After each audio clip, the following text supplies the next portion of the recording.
get into the world of news now. Thank you for staying. Now, a JoyNews and Corruption Watch investigation has uncovered the illegal collection of fees for blood by a syndicate operating with the National Blood Service at the Korle Bu Teaching Hospital and the Greater Accra Regional Blood Bank. At the Greater Accra Regional Hospital, a staff collected 300 Ghana cedis for a pint of blood, while the leader of a syndicate operating within the National Blood Service at Korle Bu demanded 750 cedis for a pint of blood. Chief Executive Officer of the National Blood Service, Dr. Justina Ansah, says no patient is expected to pay more than 150 Ghana cedis for processing blood. JoyNews Investigative Desk and Corruption Watch Francisca Enchel investigates the distressing experience many patients go through as a result of this illegal practice.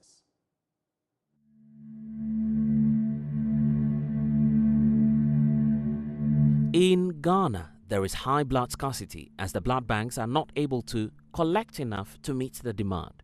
For patients in dire need of blood transfusion, they either have to pay exorbitant fees charged by some hospitals or go through middlemen who facilitate the illegal purchase of blood at the hospitals. This lady, who pleaded anonymity, said she's been asked to pay 250 Ghana cedis for a pint of blood. Cost is therefore a barrier to patients who need blood to survive.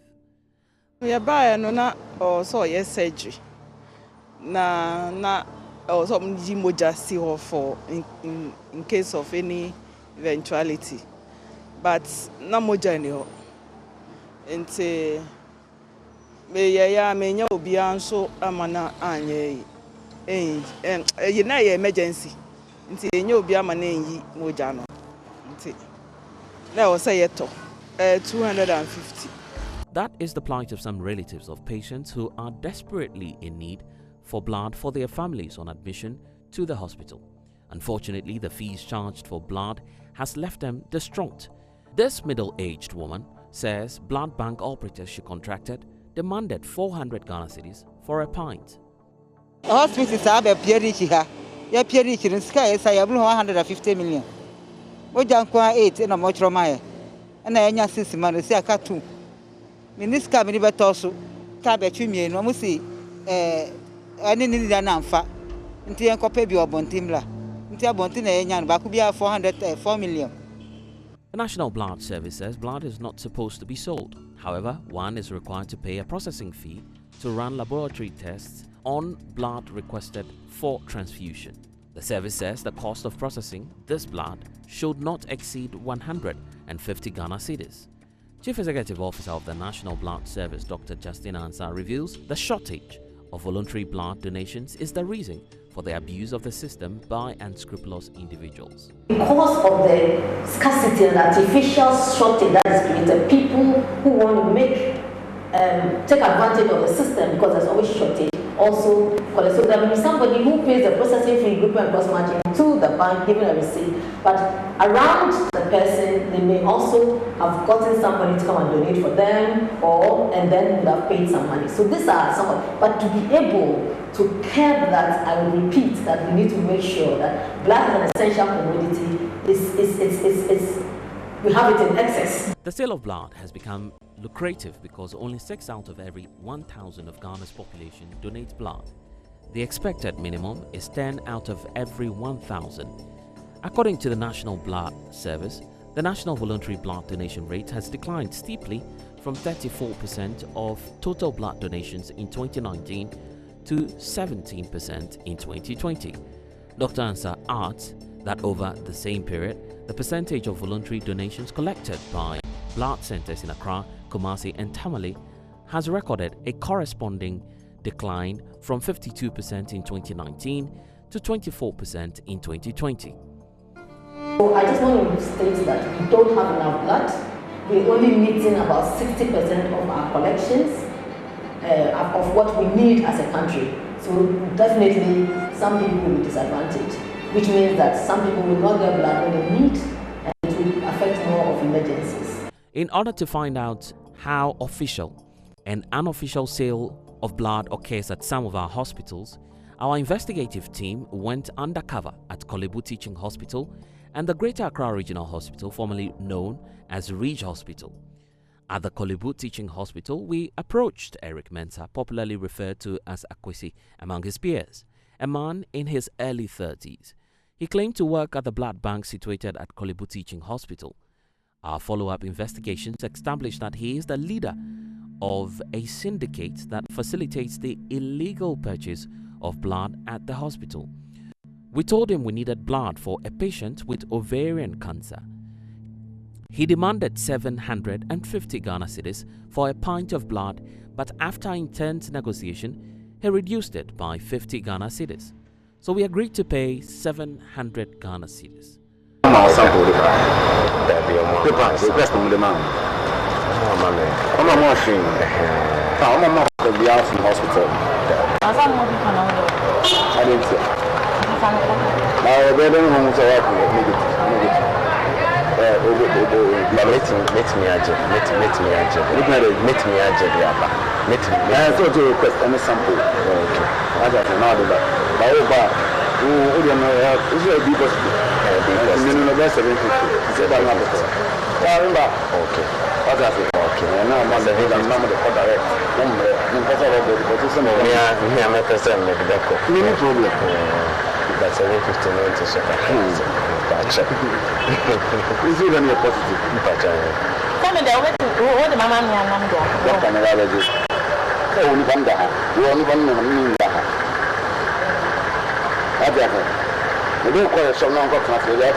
We did not have the required blood. Well, the Minister of Local Government, Decentralization and Rural Development is asking metropolitan, municipal and district chief executives to think outside the box in formulating policies targeted at enhancing livelihoods in their various areas. According to Dan Botre, this would better deliver government's vision at the local level. He said this in Ho at the opening of a 3-day zonal refresher certificate course for MMDCEs in the Greater Accra, Volta and OT regions by the Institute of Local Government Studies. The refresher certificate course was attended by MMDCEs from Volta, OT, and Greater Accra regions. They were expected to enhance their competencies and leadership skills to enable them to deliver on their mandates as representatives of the central government.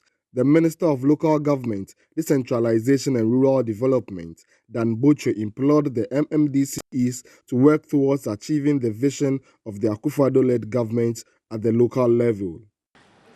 I am convinced that your success in office will largely depend on how well you are able to discharge these functions.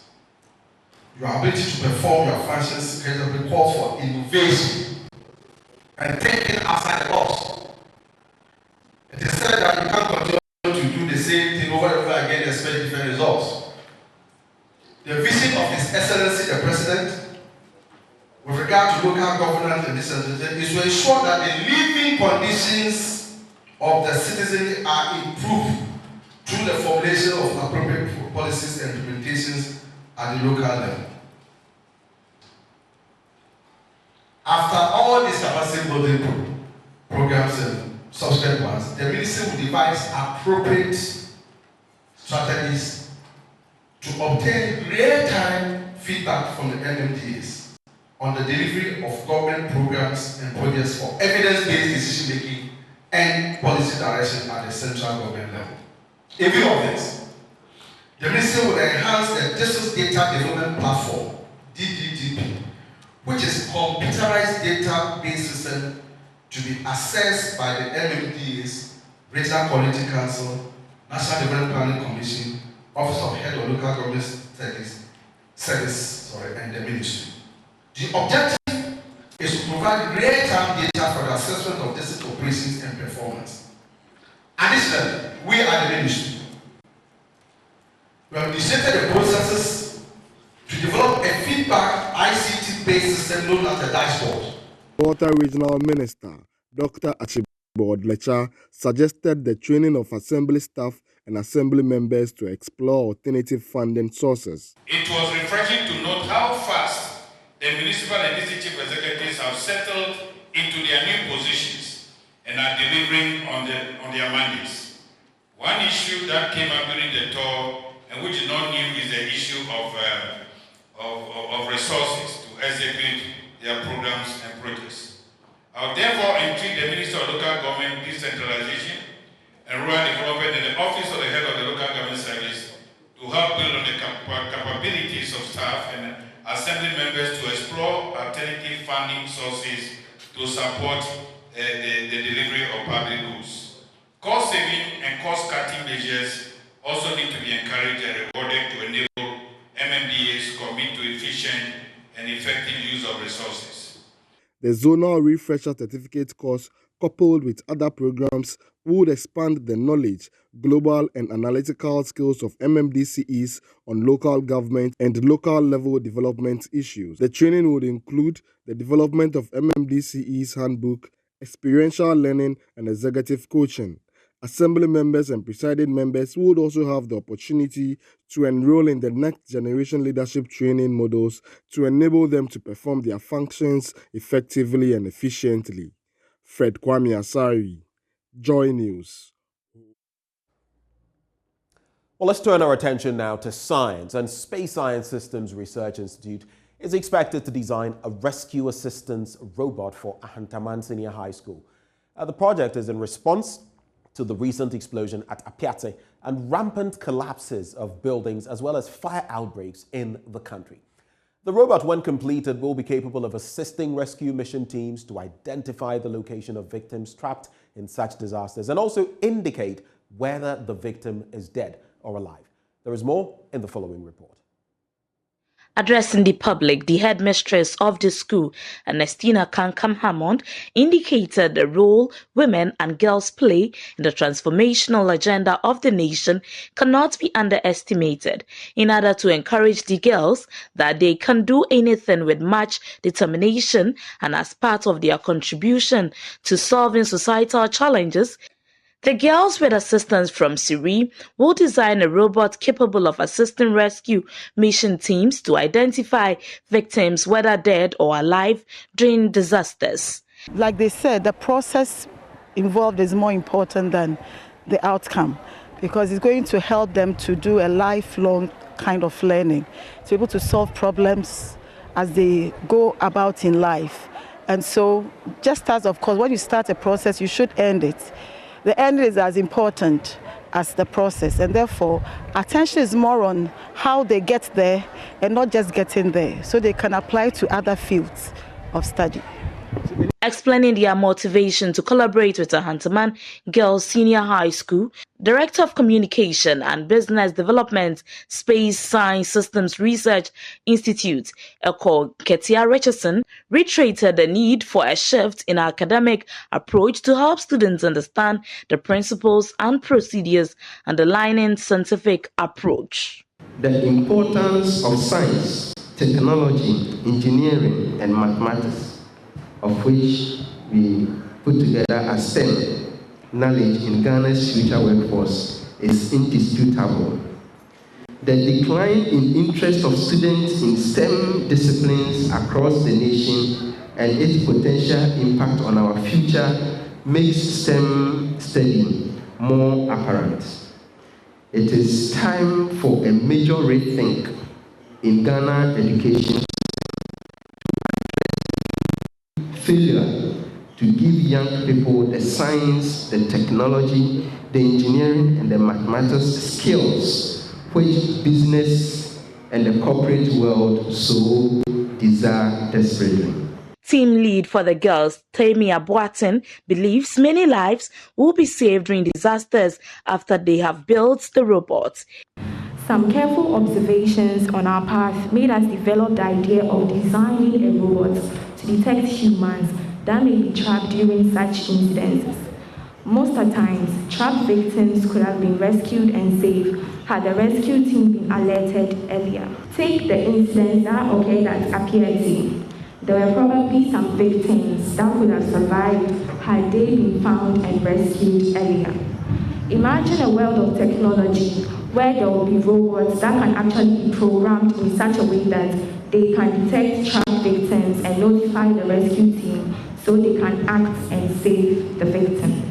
So ladies and gentlemen, it pleases me to propose the idea of the rescue assistance robot to help make our daily lives. Siri aims to strengthen students' ability to integrate and apply knowledge and skills across different STEM disciplines. For Joy News in Athalia Kwanza, Takoradi. From science, let's veer into religion. And finding a place to commune with God is critical for many, especially in a very religious country like Ghana. But the country's deaf community is often lost in search of a place to worship. Most churches do not provide sign language interpretations of their service, and a shortage in the number of interpreters means there are only a few available for the churches who do so. In the following report, JoyNews' Justice Beidu goes to church with the deaf. Akosia has been deaf all her life. 10 years ago, she left Suhum, her hometown, to come and live in Accra. She used to attend a mainstream church that had an interpreter, but she had to stop going because she says she didn't like it. The preaching over there is not the same. The word of God is not the same, though the Bible is one, but the word they are preaching is not the same. When they preach, is no, this is not what I want.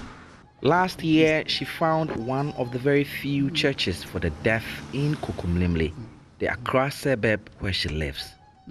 Soon after she joined, the school in which they worshipped threw them out. And now she walks from Kukumlimle to Abosokai, a journey of about 45 minutes, where the church has now moved to.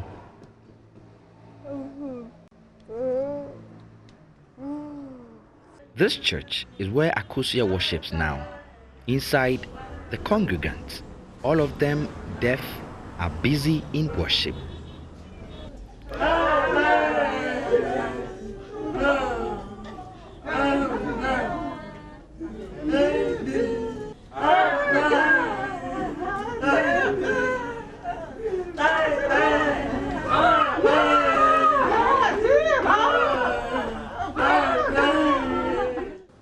Around 500,000 deaf people live in Ghana. The fraction in this church today are only a tiny bit of that number.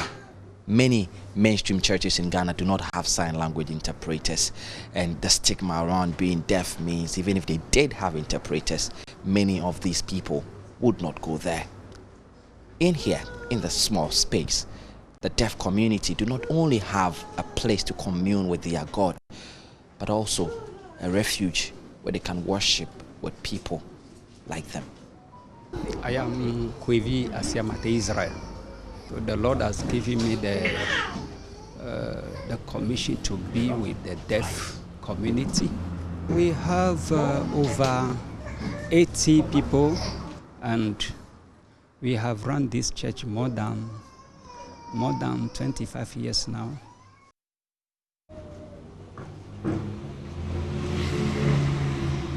If sign language is a recognized language in Ghana, what a wonderful, it will be a wonderful thing.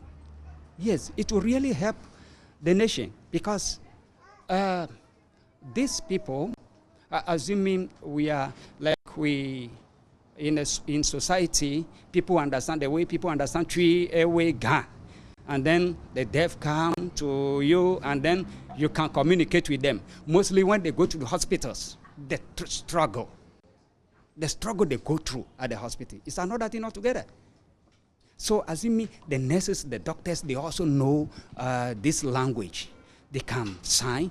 So they will be able to tell, we will not have a lot of problem So if this language is made as a national, it's also is recognized in society, it will really help the nation. Because the deaf cannot speak, when they want to pray, they close their eyes, use sign language to say what they want to say, and keep clapping to send their message across. Those who have partial speaking ability murmur out words only they can understand. And when you see the hearing people, you go there, and then they are preaching. You don't hear anything. You only sleep. The only thing that we do is amen. I watch the mouth of the pastor, and then I say, when the pastor say amen, I know that he's saying amen. Then I also say amen, and we don't benefit. The challenges that deaf people have finding a place to worship is only a tip of the iceberg and shows a much bigger problem. Many mainstream schools do not have interpreters. Several hospitals don't. And schools for the deaf are few. The sign language is not recognized officially in Ghana.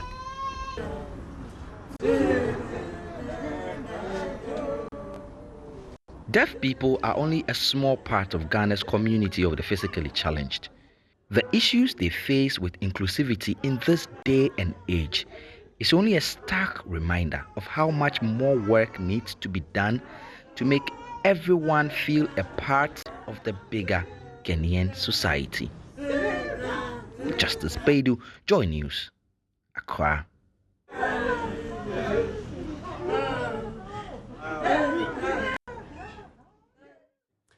On that touching, ungodly note, we draw the curtains on AM News. But coming up, News Review. Do stay with us. We'll be right back.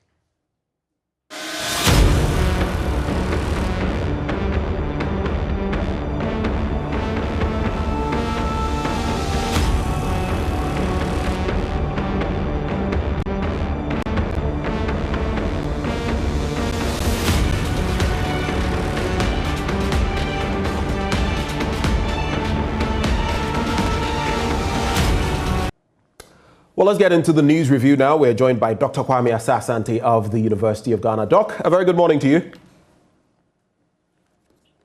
I think you'd have to unmute, Doc. Yeah, good morning, Ben. A pleasure having you always. Thank you for joining us this Wednesday morning. Let's start with the very first bit on the Daily Graphics front page. I know that will be of major concern to you. And it says, go back to lecture theatres, court orders UTAG. So your members, yesterday you were in court together with your legal counsel, and you say you've heard the court order, but until you get a certified copy of the order and consult your lawyer, you aren't going to comply just yet. How does that strike you, Doc? Is that, as someone will say, is that your final answer? Ben, you know, when the court speaks, nobody can defy that. So I believe that, you know, and I'm speaking as an individual, I'm not speaking for UTAG.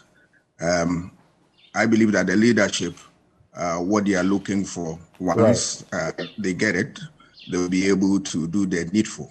That's it. Yeah. So according to the story, students of public universities can heave a temporary sigh of relief because the nearly 5-week strike by the University Teachers Association of Ghana has been put on hold by the Accra High Court. The Labour Division of the Accra High Court yesterday put an injunction on the strike after it had upheld an interlocutory application by the National Labour Commission. But it appears, like I have said, that UTAG is not going to go back to the lecture room immediately. It's not going to be immediate. And what would that mean moving forward? That is the big question. So from where you sit, Dr. Asasante, does that mean you are ready to go back to the classroom? I mean, you say the decision of the court must be respected and all of that. For you as an individual, are you ready now to go back to the classroom? Or are you going to do whatever your membership directs that you do? Oh, as I've said, I mean, who can defy court orders? So I'm always a law-abiding person. So, but we have leadership, and then they are also saying that they are following a certain process and all that. But right. The stark reality is that when the court speaks, the court has spoken. So we'll do the needful. Yeah. So just to get some clarity, does that imply that if your leadership, UTAG, says, well, we've heard the court, like has been intimated, it has been said that, yes, you have heard the court, but until they get a certified copy of the order, the court order, and until they consult with their lawyer, they aren't going to comply just yet. So if UTAG insists that these processes must be completed before they return to the classroom, would you still want to return to the classroom ahead of their decision? Oh, what I'm saying is that, let the leadership go through the process, and then they will communicate to us. I mean, okay. Once they communicate with us, I'm sure they will do the needful. That's it. Right. Now, EU votes 203 million euros for 3 programs. Check out details of that on page 16. And Vice President opens 3,000 free online courses. That story is on page 16 of the Daily Graphic newspaper. And it says an integrated online learning, that is e-learning program to deliver 3,000 courses for the youth and professionals in the country at no cost has been launched in Accra. The courses cover artisanal entrepreneurship and technical and vocational education and training. The government has partnered the Leiden Educational Foundation, a social enterprise and brainchild of the program, to deliver the courses free of charge to the youth and professionals. So it appears we're going the way of everything, internet, this, technology, that. This bit about e-learning, free courses to be delivered, especially in the areas of technical and vocational education and training. Your quick thought on that. How much of an impact do you think this would be making? It's a great idea for e-learning. E-processes are good because they expand the frontiers of education. You don't necessarily have to congregate at a place to have, say, lectures and all that. By sitting behind a PC, wherever you find yourself, you can get hooked onto a system. So for me, I am for e-processes all the time. Sometimes our difficulty is that we don't have the necessary infrastructure. But now the good news is that those who are putting these programs on board are trying to make sure that the necessary infrastructure that would drive the program to fruition are on hand. So for me, it's a good thing. And for technical education, it's extremely good because there are a lot of things that we need to be able to do by ourselves as a people. And it is only through technical education that we are going to get this. So once we get technical and add it to vocational, technical and add it to grammar education, I'm happy that we will breathe a sigh of relief in terms of our development in this country. Yeah. I don't know what your take is on bleaching, skin bleaching, but it's becoming a major worry. And Central Regional Minister Mrs. Justina Marigold Assan has expressed worry over the rising incidence of bleaching among pupils in some basic schools in the Central Region, describing it as a dangerous canker that needs to be addressed urgently. Now, she said despite concerns about that adolescent pregnancy, the interventions put in place were also helping in a decline. So a mixed range of issues, teenage pregnancy, but also in their skin bleaching. I don't know how much this rubs off you, but what do you think? Why do you think it is becoming so common among our populace, or has become so common, and now it's devolving into the basic level, at the basic educational level, where now pupils are even, bleaching much more than you'd expect? Doc, any take on that? I'm not surprised we are seeing such a sorry story. We are hearing that. It is very worrying. And it did not start today. Bleaching has been with us over years. Bad practice though, but it continues to go on. And it is very worrying. And it did not start today. Bleaching has been with us over years. Bad practice though, but it continues to go on. And it is very worrying. And it did not start today. Bleaching has been with us over years. Bad practice though, but it continues to go on. I don't know the rationale. Why do people want to bleach? Once you have your skin natural as you and I have, that's it. Is it not because we've glorified light skin? Is it not because we've all glorified it? I mean, even in our adverts, and not just in Ghana, across the world, we've glorified lighter skin. We've seemed to have this thing. We've adopted this mentality that the lighter, the better. And so women do all kinds of things. Some will take pills and all that. Is it not because we as a society have glorified it? We can make it general. Some people may have that type of view, but if you go into the specifics, I'm sure there are more reasons why people bleach aside what you have said. But come back to it, the health hazard that they pose to people. For me, that is the more worrying situation that we have. And this story, when I was a reporter, the year 2000, I think thereabouts, we had stories like that where people were even using cement to bleach. And that was so worrying. I mean, health authorities were talking about it and all that. I think people must put a stop to this because all those who have practiced bleaching for that matter, we have seen the negative effect on them as they grow older, and you see their faces are disfigured and all that. They themselves find it difficult to live in society and all that. They become, subject of attack, and then people call them by all names and all that. It's not healthy. We will advise our society that, look, stay with what God has given you, make it better, and then you are good to go. Black is powerful. Black is beautiful. Let's continue to be proud of our color and then maintain it. And you see, we should not deceive ourselves into believing that once you put some medicine on your skin, it's going to change forever. The scientists will tell you that there is something in there that brings about the color of your skin. And that one, once you don't get it uprooted, you can, temper with what is on the surface, but at the end of the day, it will continue to give you what God has given you. Let us not deceive ourselves into believing that getting lighter skin is the best. What God has given you is the best. Your duty is to maintain it, and you are good to go. Let's look at some other topical stories in different papers. The final newspaper now. Abronya faces court today over false news, offensive conduct.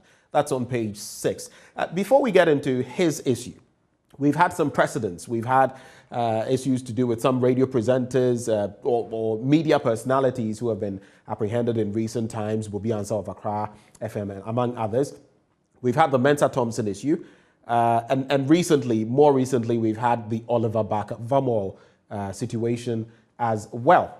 I'm sure you're familiar with what exactly he put on social media and why he was carted off to custody for interrogation and more. And now he's being charged with treason felony.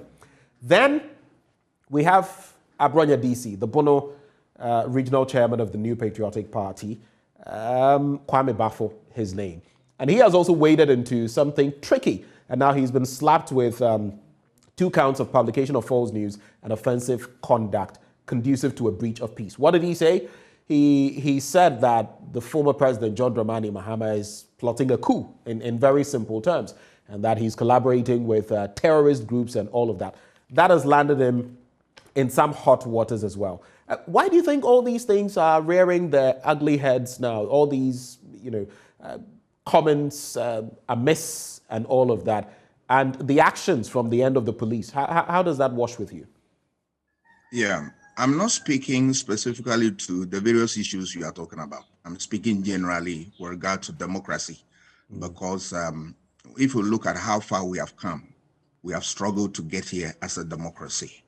And this is the system that the good people of this country said that it is better and far better than any imposed or military regime, if you like. So if there are difficulties that one faces in a democracy, there are processes, there are procedures, and there are rules and regulations that we call in political science institutions. So you use the institutions to get what you want within a democracy. Democracy, let us remember that it hinges on, rule of law. And rule of law has 2 components: equality before the law and due process. That when you take equality, we are saying that all of us are equal before the law. And due process means that any decision you take within the state must reflect the laws of the land. And that is one thing that we need to be able to prepare and then guide ourselves to maintain that. Because, you know, in a democracy, if you have differences, you use the institutions to address. Let us remember that in a democracy, you can't do anything outside what the law permits. So I think that education must continue to be given to people so that we will be able to address our issues through proper institutions. All the cases we have cited, the good news is that they are in court, and the court is the final place where determination will be made. So I will not go there. But as a student of politics, my appeal to the society is that if we have, as individuals, I'm speaking generally, we have things that we want to address, let's use the democratic processes. And the democratic processes require us to go through a certain institutions, like the rules, the regulations, the process. Once we cross these things, we are likely to have problems in this. And whether it's about enforcement or whether it's about even procedures, norms, and all that, they are all regulated by law.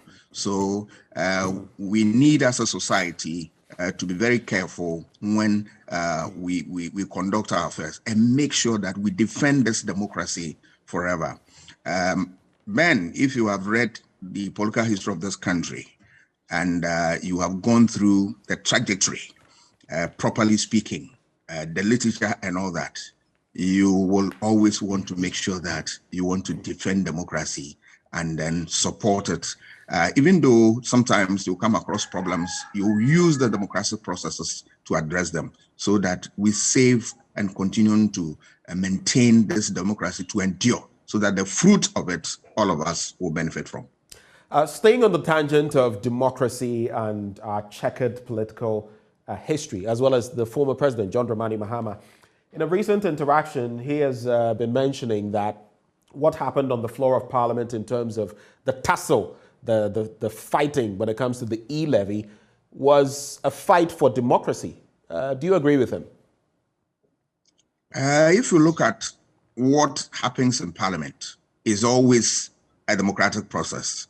But sometimes you get aberration. Aberration in the sense that when people are fighting, that's not democracy. Democracy is dialogue. It's consensus building. And it's about what Jojo, and it's a contest of ideas. So when you go beyond this remit, I'm afraid you are not in a democracy. You are in something else. But what happens in Parliament, if it properly goes through the processes of debates and then consensus, dialogue, and all that, we can say that they are tenets of democracy. But anything short of the norms and the processes and institutions, so to speak, of democratic process, that becomes an aberration, a misnomer. And that doesn't gel well for a fledgling democracy such as what we have. I always want to appeal to people that let us use the dialogue as a means to firm our democracy. Democracy requires us to be sober and reflect on issues, and then we should be able to have very big stomach for dissenting views. It is one thing that we need to be able to work on that if we want to really support the system forever and ever. I'm sure all of us want to support the system, but we need to inculcate some of these things and then make it part and parcel of us so that arguing from a certain standpoint, you are not seen as an enemy, and then you also taking a certain position and prepared to listen to you, and then we judge, or at the end of the day, we will come to a certain compromise. And that is a path to democratic endurance. Lamashegu shooting. Joint Security Council calls on Lamashegu chief. Of course, they've called on him to de-escalate tension in the area. A 16-year-old GHS student was killed owing to the rampant shooting of police officers And this wouldn't be the first time. I'm sure you followed that story with some people injured as well. What is your take on it? How it's been addressed so far? I get worried by the day when I hear about, shooting, violence, and all that. It's a worrying situation. But the good news is that our security are always on top, and they are maintaining semblance of, the role that Constitution has been given to them to perform. They've done well to stem the tide of some of these things. But we as a society too must also learn and then follow institutions. There are differences that we have in our society all the time. And when we do get to such crossroads, all that we need to resort to is what institution. In a democracy, as soon as institution breaks down, you are out. And let us always make sure that we use the institutional processes, the procedures, the norms, and what have you. Once we get these things internalized within our system, you realize that it reduces the pressures, the problems that we have in our society. And then our government also must prepare to also assist in the, poverty reduction, which it has been government program all the time. All governments we've had. Let us continue to strengthen that. Let us continue to also look at the problems of society and deal with them head on. Governments have tried their best, irrespective of the fact that sometimes there are resource constraints, but government has done its best.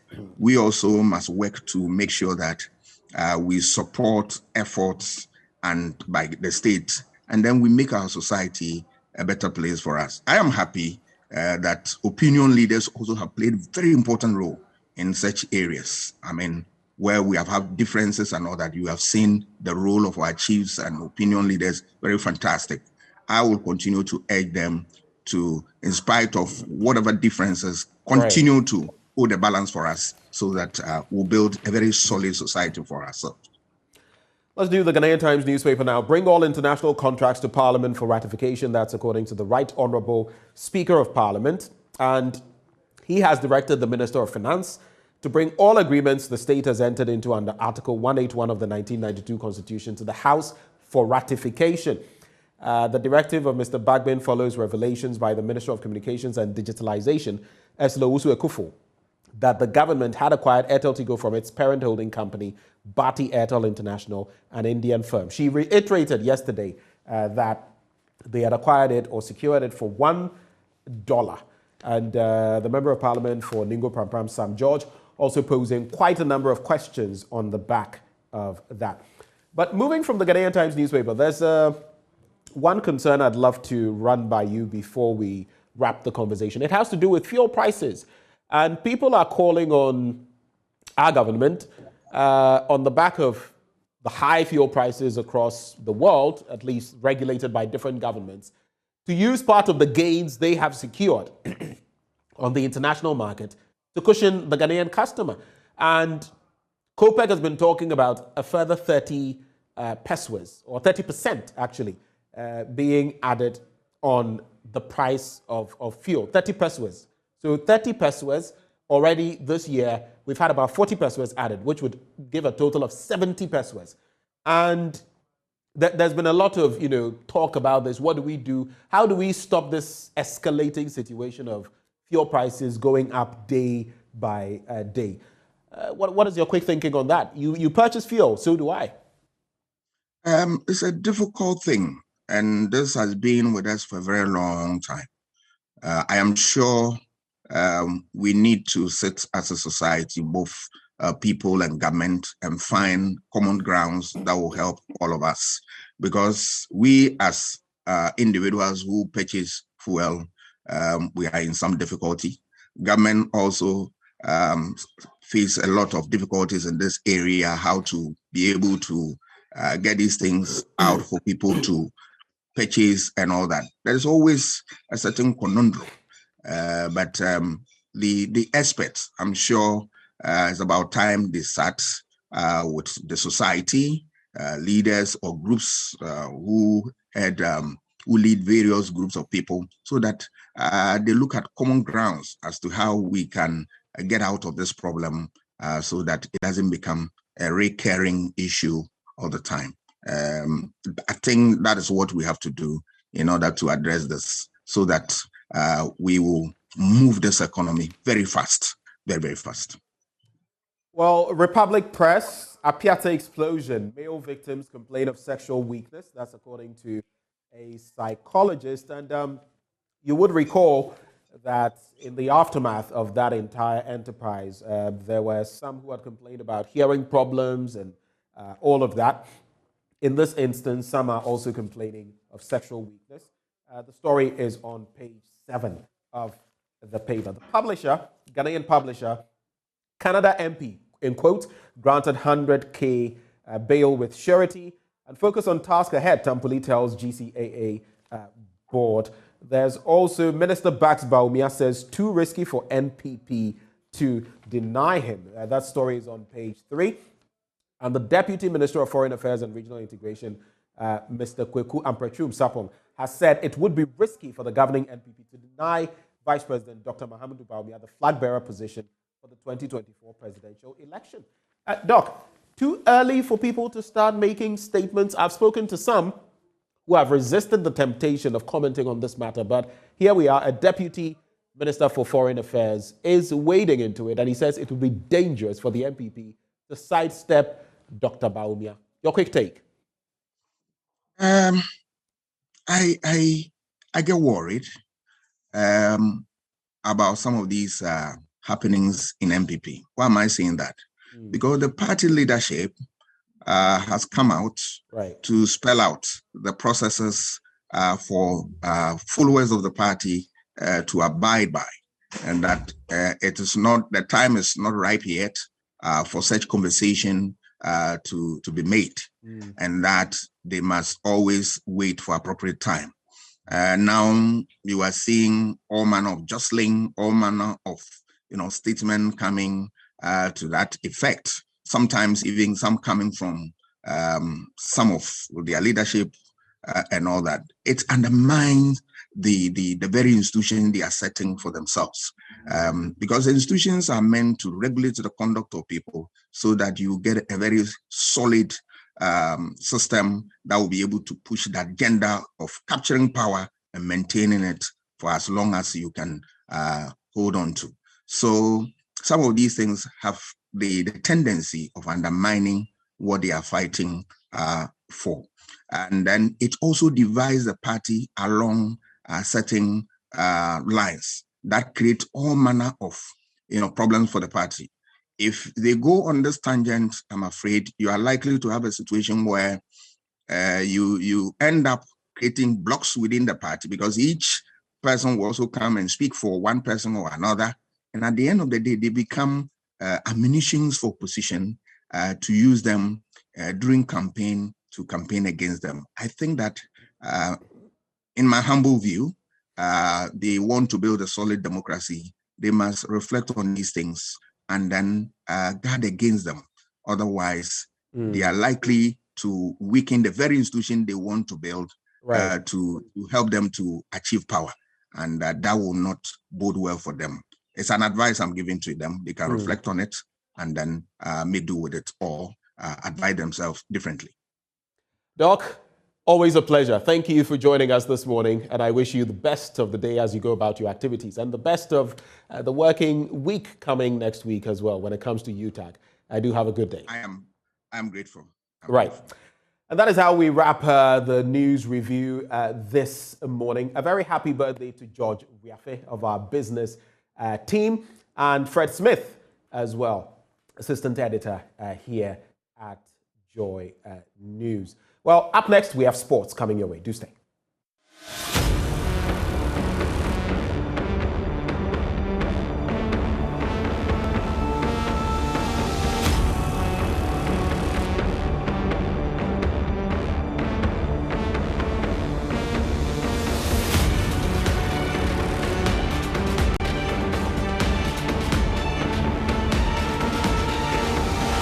Good morning, everyone. I am Muftau Nabila Abdullahi. This is AM Sports.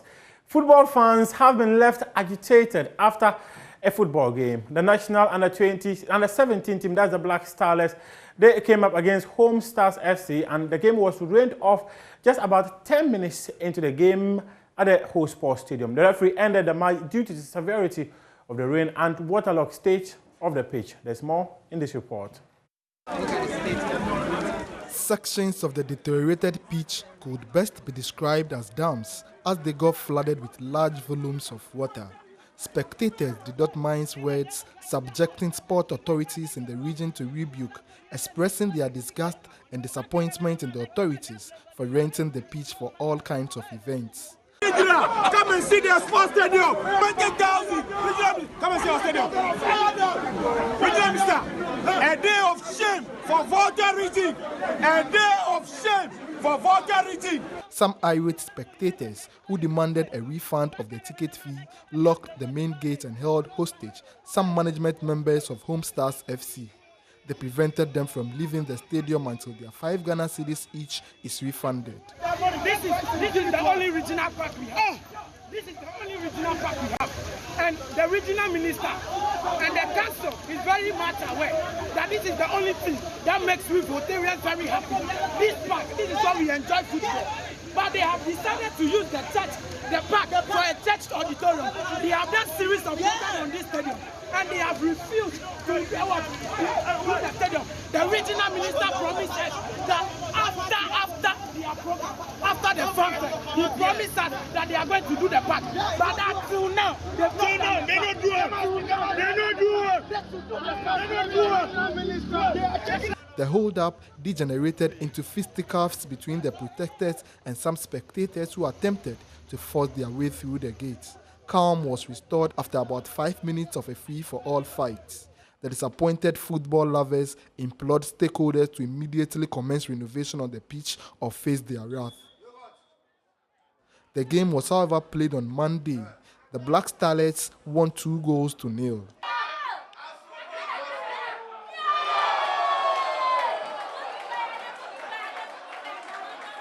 Andrew Sapia and Douglas Owusu scored to secure a win over Ho-based Division 2 side, Home Stars FC.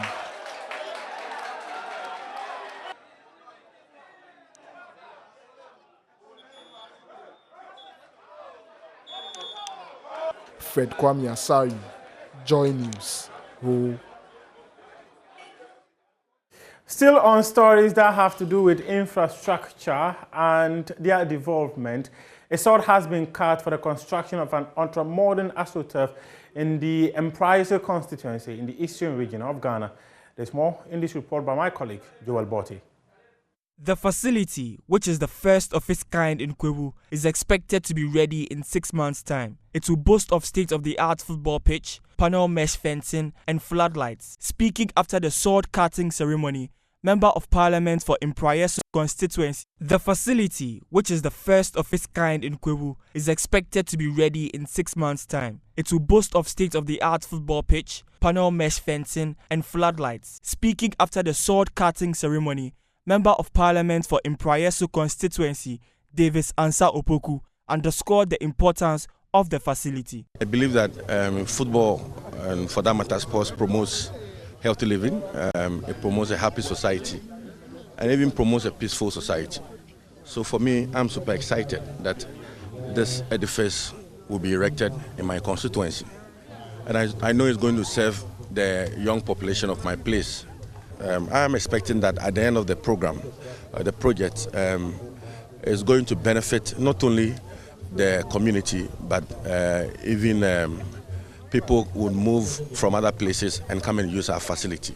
Deputy Sports Minister Evans Opong-Bobie told the Joy Sports team that the facility will play a key role in developing football talents in Kwewu. The project will serve as a platform for the youth who have talents, not only soccer, but any other sports related activities, to be able to unearth their talent, develop their talent, and then move on to wherever they want to go.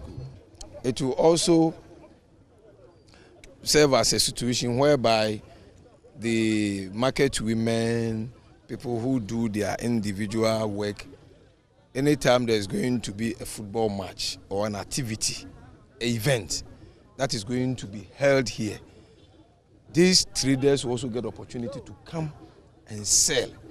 Because when there's going to be an event, you realize that a lot of people will come. And when they come, people will buy assorta, people will buy askinki, chinchinka, and what have you. So it's going to be a catalyst or a change agent to help others also to facilitate their business or what have you. And boxing promoters in the country have thrown their weight behind Richard Comer's refusal to pay the Ghana Boxing Authority a percentage of his purse for the December's fight against Vasily Lomachenko. Here is President of the Ghana Boxing Promoters Association, Alex Ntiamwa. The underlying word is a boxer licensed by the Ghana Boxing Authority. Comer for about 4 years now is not licensed by the Ghana Boxing Authority. He fights in the US. And in the US, each and every state that you have to fight, you're supposed to fight at, you need to get your license there. And when you fight, you pay taxes. So from Azuma Nelson, Aikwote, Alfred Kote, Joshua Clote, Joseph Agbeko, none of them has paid any fee with regards to their fight in the US till today.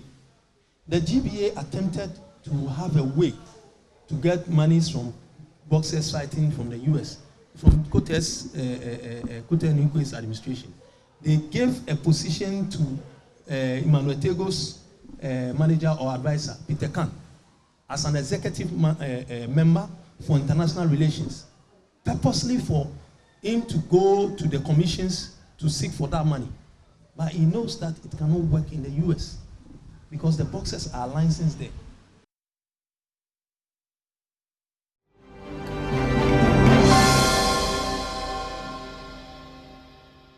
Up next, we delve into our big stories, and our usual guests are here with us.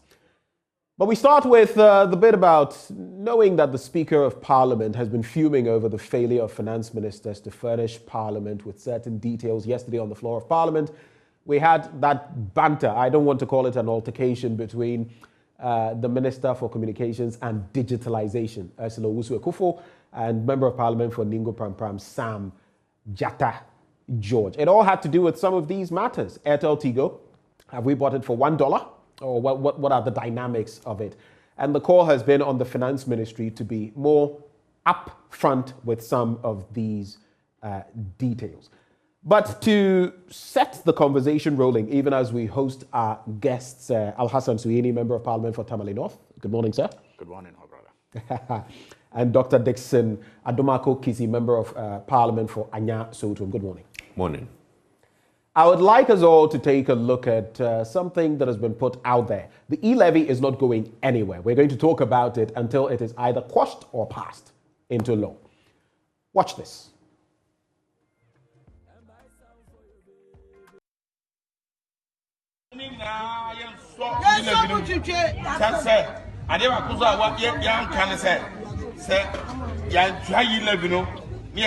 World Bank and I say IMF.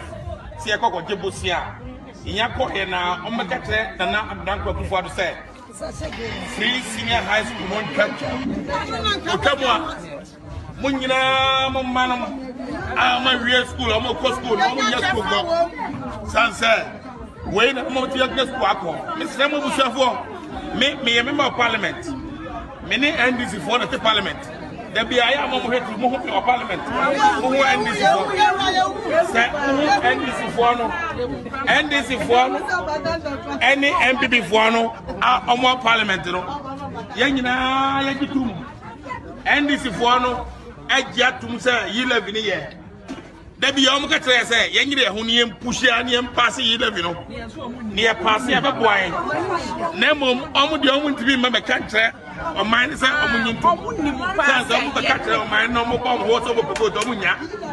And Nuti, and this is for the crash, I say, and the PIC and country. Nemo, almost in the country, and one thing, and no one at your parliament will start. If you are only a number, and Mr. So the thrust of what he is saying, and that, by the way, is Michael Ochubefi, Member of Parliament for New Juaben South. He's on the MPP end, and he suggests that just because he was speaking in local parlance, he suggests that the e-levy has the support of the NDC. It is just that for political reasons, they can't come out and say it, and that secretly they are even the ones pushing for this bill to be passed into law in Parliament because they know exactly how good it is and what magic it can do for the economy of Ghana. Our guest once more, Al-Hassan Suini, Member of Parliament, Tamale North, Dr. Dixon Adumaku-Kisi, Member of Parliament, Anyaso Utuum. Why are you people doing that? You support the thing and you are pretending you don't support the thing, yet you are pushing you Dixon's you want the thing. You are pushing Dixon's head for them to pass the thing. And you are you throwing sand in the eyes of ordinary Ghanaians? Is that what you're doing? You want the thing. I mean, when I first saw this video, I had to watch it over and over again to be sure that it was not a voiceover. Because, yes, I know Honorable Befi's voice, but I just couldn't believe that he was the one, you know, engaging in such a ridiculous propaganda, you know, in an attempt to fool and mislead the poor, ignorant constituents of his.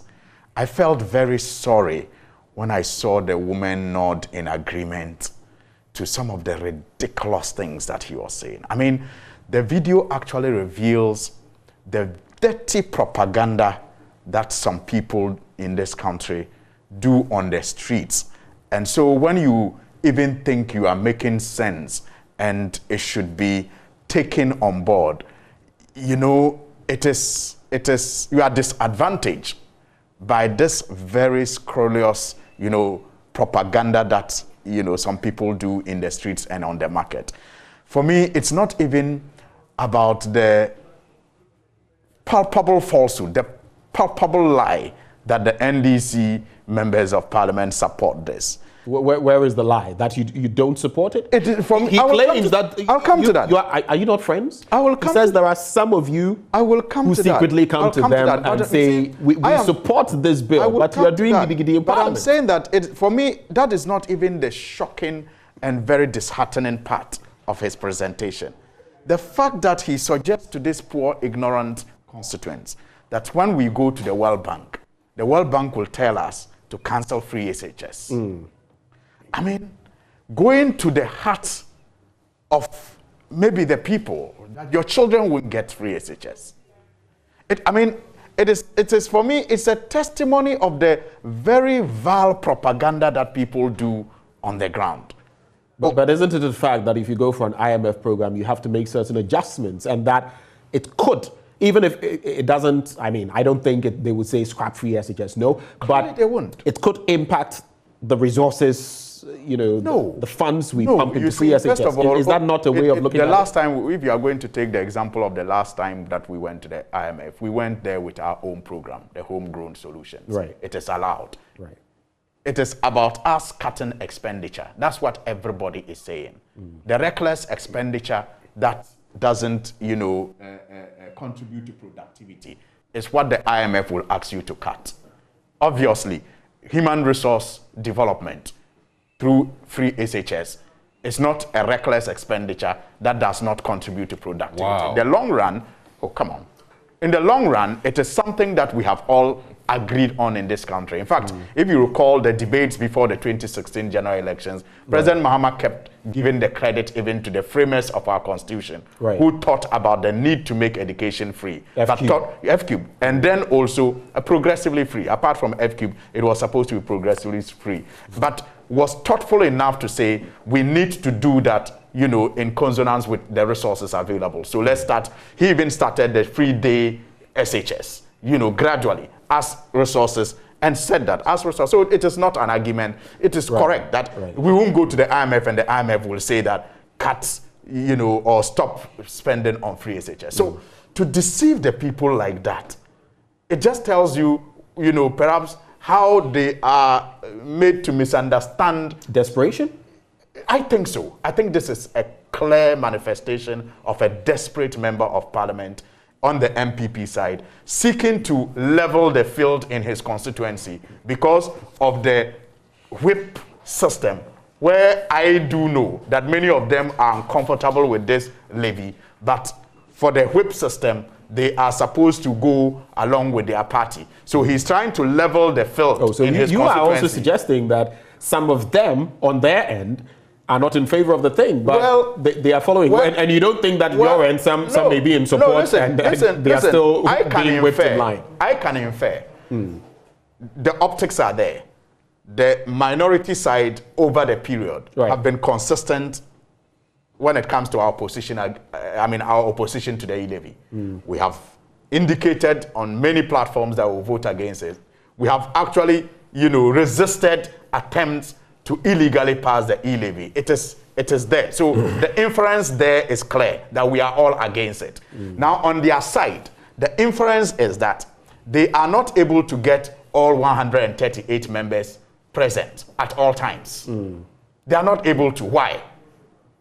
Even when they blame it on Adwoa Safo. You think it's because that's what I'm saying. Within their own fraternity. If it is about logical inference, right? If it's about logical inference, right. I can be fair, and I will be, right to do so. That it is perhaps because some of the members are not comfortable with the levy. The leadership is finding it difficult to get them all together in the house when there is time. We have heard rumors about some people maybe not being so well and all of that. I mean, that is normal. No, you can't say on the back of that. What I do know is that they have in the past blamed it only on Adwoa Safo. No, but the last time I know that the Friday before Speaker Bagwin traveled abroad, about 3 of their members were absent. Right. It wasn't just Adwoa Safo. No, but why were they absent? And you look for a crucial, in a crucial situation like that. There are some discussions. There are some discussions. We have had meetings with, either the finance minister, with leadership of the New Patriotic Party members in Parliament, and discussions are had. And look, go to even the Finance Committee records. At the Finance Committee, many of the amendments to the bill, majority of it even came from their side. Right. Majority. So it means, but of course, it also means they are being responsible with it. But being responsible. Not all their proposals for amendments were taken. Okay. But they had no choice than to go with it because that is what the Minister of Finance wants. So clearly, by their actions and by the picture they present, I can, logically deduce that many of them do not support this bill. And perhaps that is what the Member of Parliament is doing. He's trying to pushing the ground and let it look like, we are not the only people for it, because they know that the people are against it. And so supporting it, detaches them from the people. This lie, this ridiculous falsehood, let me just... It's what makes people think that politicians are all liars and not to be believed. And I'll come to that. I'll come to that. It's unfortunate. But let us make it very clear that we tried, getting the Member of Parliament for New Job and South to not speak to you at least join the conversation and share some thoughts on this e-levy and some of these things. He had other things to do. We gave him a fair hearing. At least we allowed him that. He has nothing to do. What do you make of this? What do you make of this? So let me help Suhini a little bit. I think we should commend the government for, as it is, adopting something from the NDC manifesto. I think it's a plus in terms of the development of the country. At one point, maybe the MPP did not see meaning and weight and the benefits of the e-levy when it was in the NDC manifesto. But I think that I'll give our finance minister a plus for at least giving consideration to an idea that the NDC also thought of.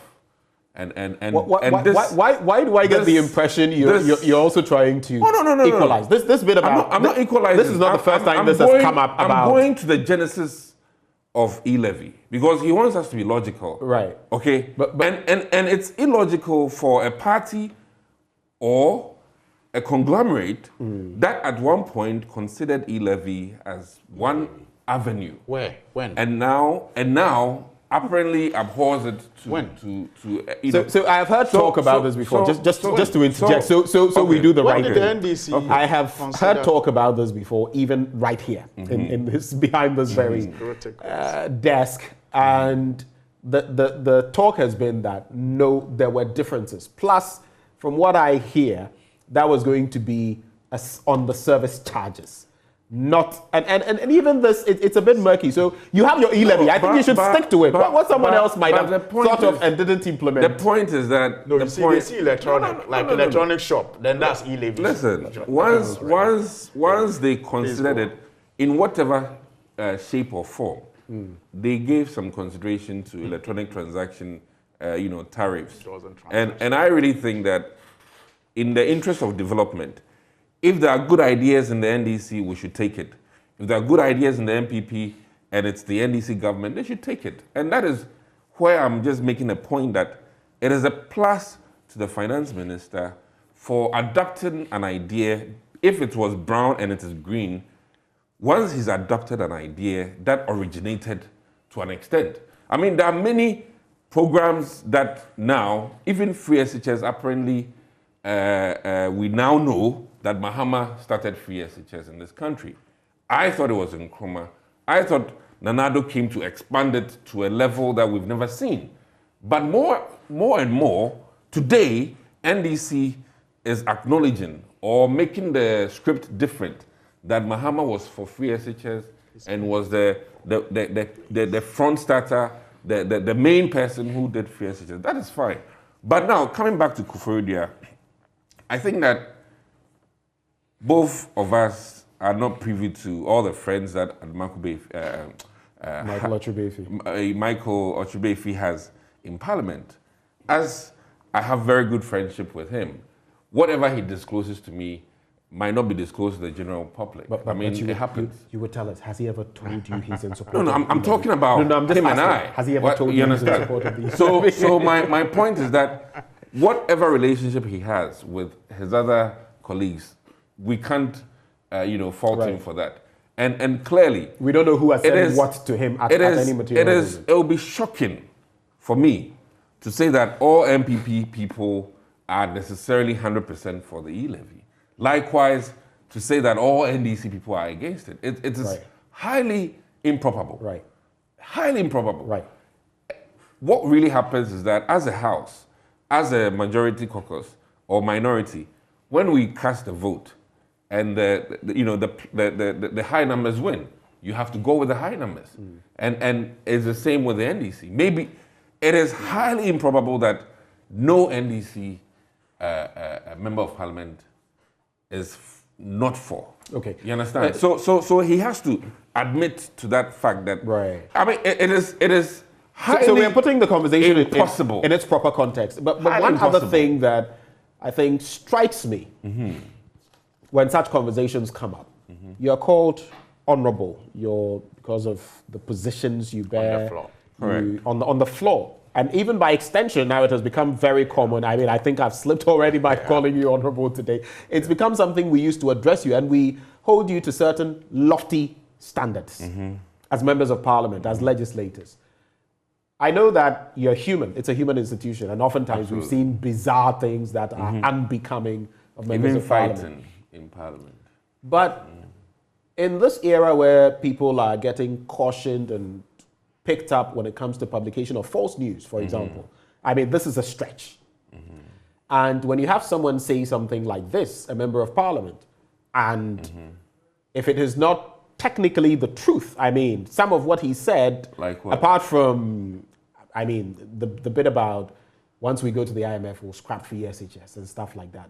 It's a possibility. It is a possibility. And it's all, I mean, in all its fullness. When it comes to austerity measures, the IMF can be ludicrous. But this is the, I mean, it's a bit of a stretch. It's a possibility. How do we react when you, who are supposed to be honorable, act in certain ways like this when but you is are it not a supposedly, possibility? Is it not a peddling possibility? falsehood? No, I'm just asking you. That's the point I sought to make in my concluding remarks when I said that these things don't, reflect well on us at all as members of parliament.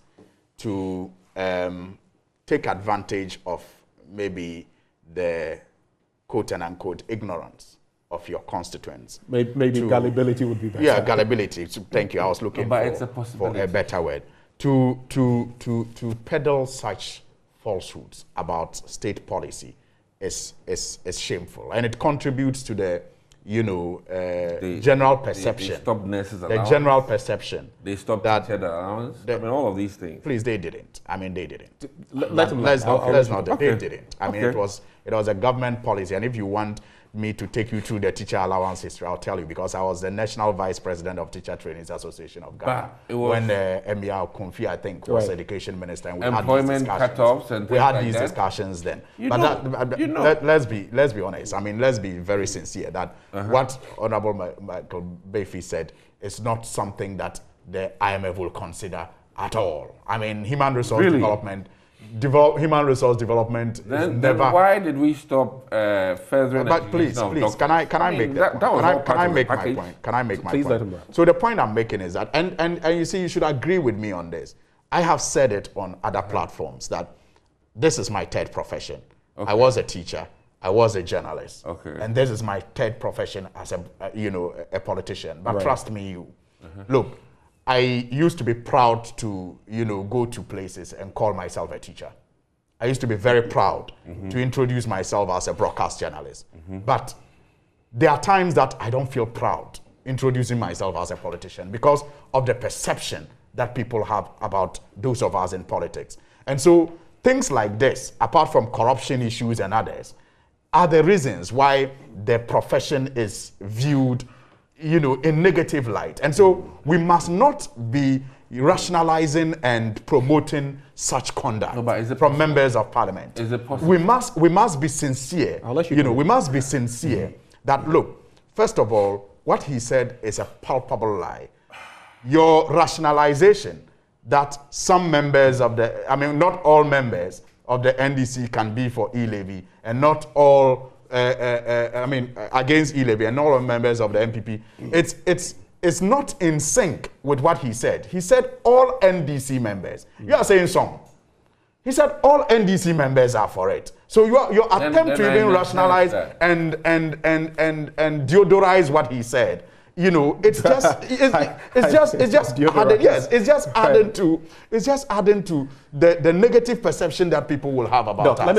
In the case of the World Bank, it is clear that when you go to the World Bank, they will ask you, for example, to cut expenditure that contributes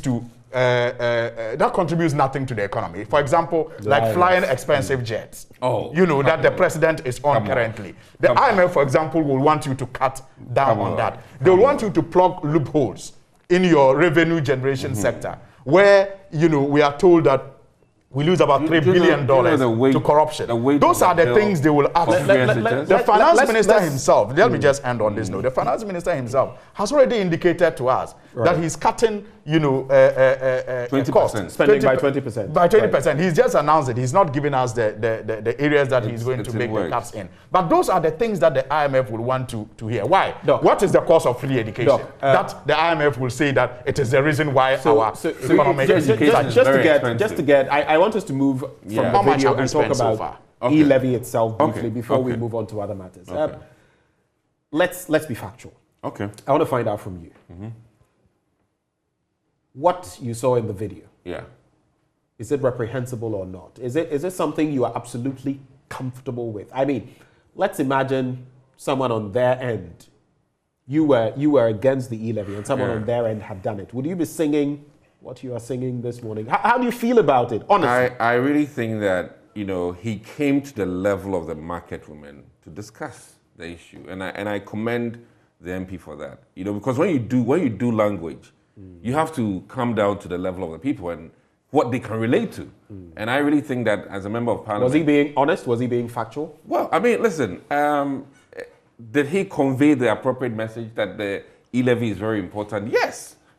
And he had to relate it to things that they can feel.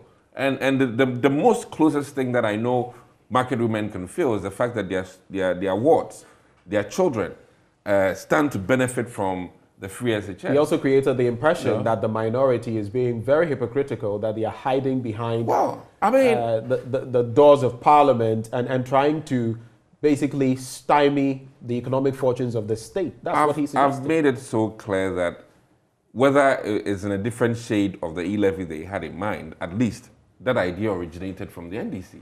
Okay. And in that sense, from a logical perspective, they you know, it's like, excuse me to say, getting a job before somebody and then the person abhors the fact that you've gotten a job. I mean, that's what it is. There's a first mover advantage from an economic perspective. The MPP did a first move and they're not happy. And they wish they would have done that first move. But in conclusion with the e-levy, listen, I've thought over and over and over about it.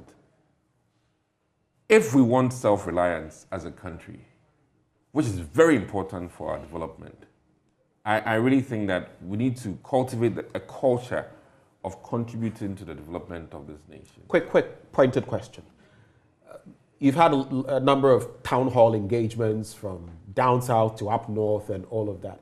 Do you honestly feel, as you sit here, that the e-levy has the support of the masses of Ghana, in Ghana? Very briefly on that. I mean, don't over-elaborate. Yesterday, one woman told me that, if e-levy will give us jobs, I'm for it. And that was her heartfelt comment about e-levy, about the fact that the U-Start program is within the e-levy domain, and it's going to give people job opportunities.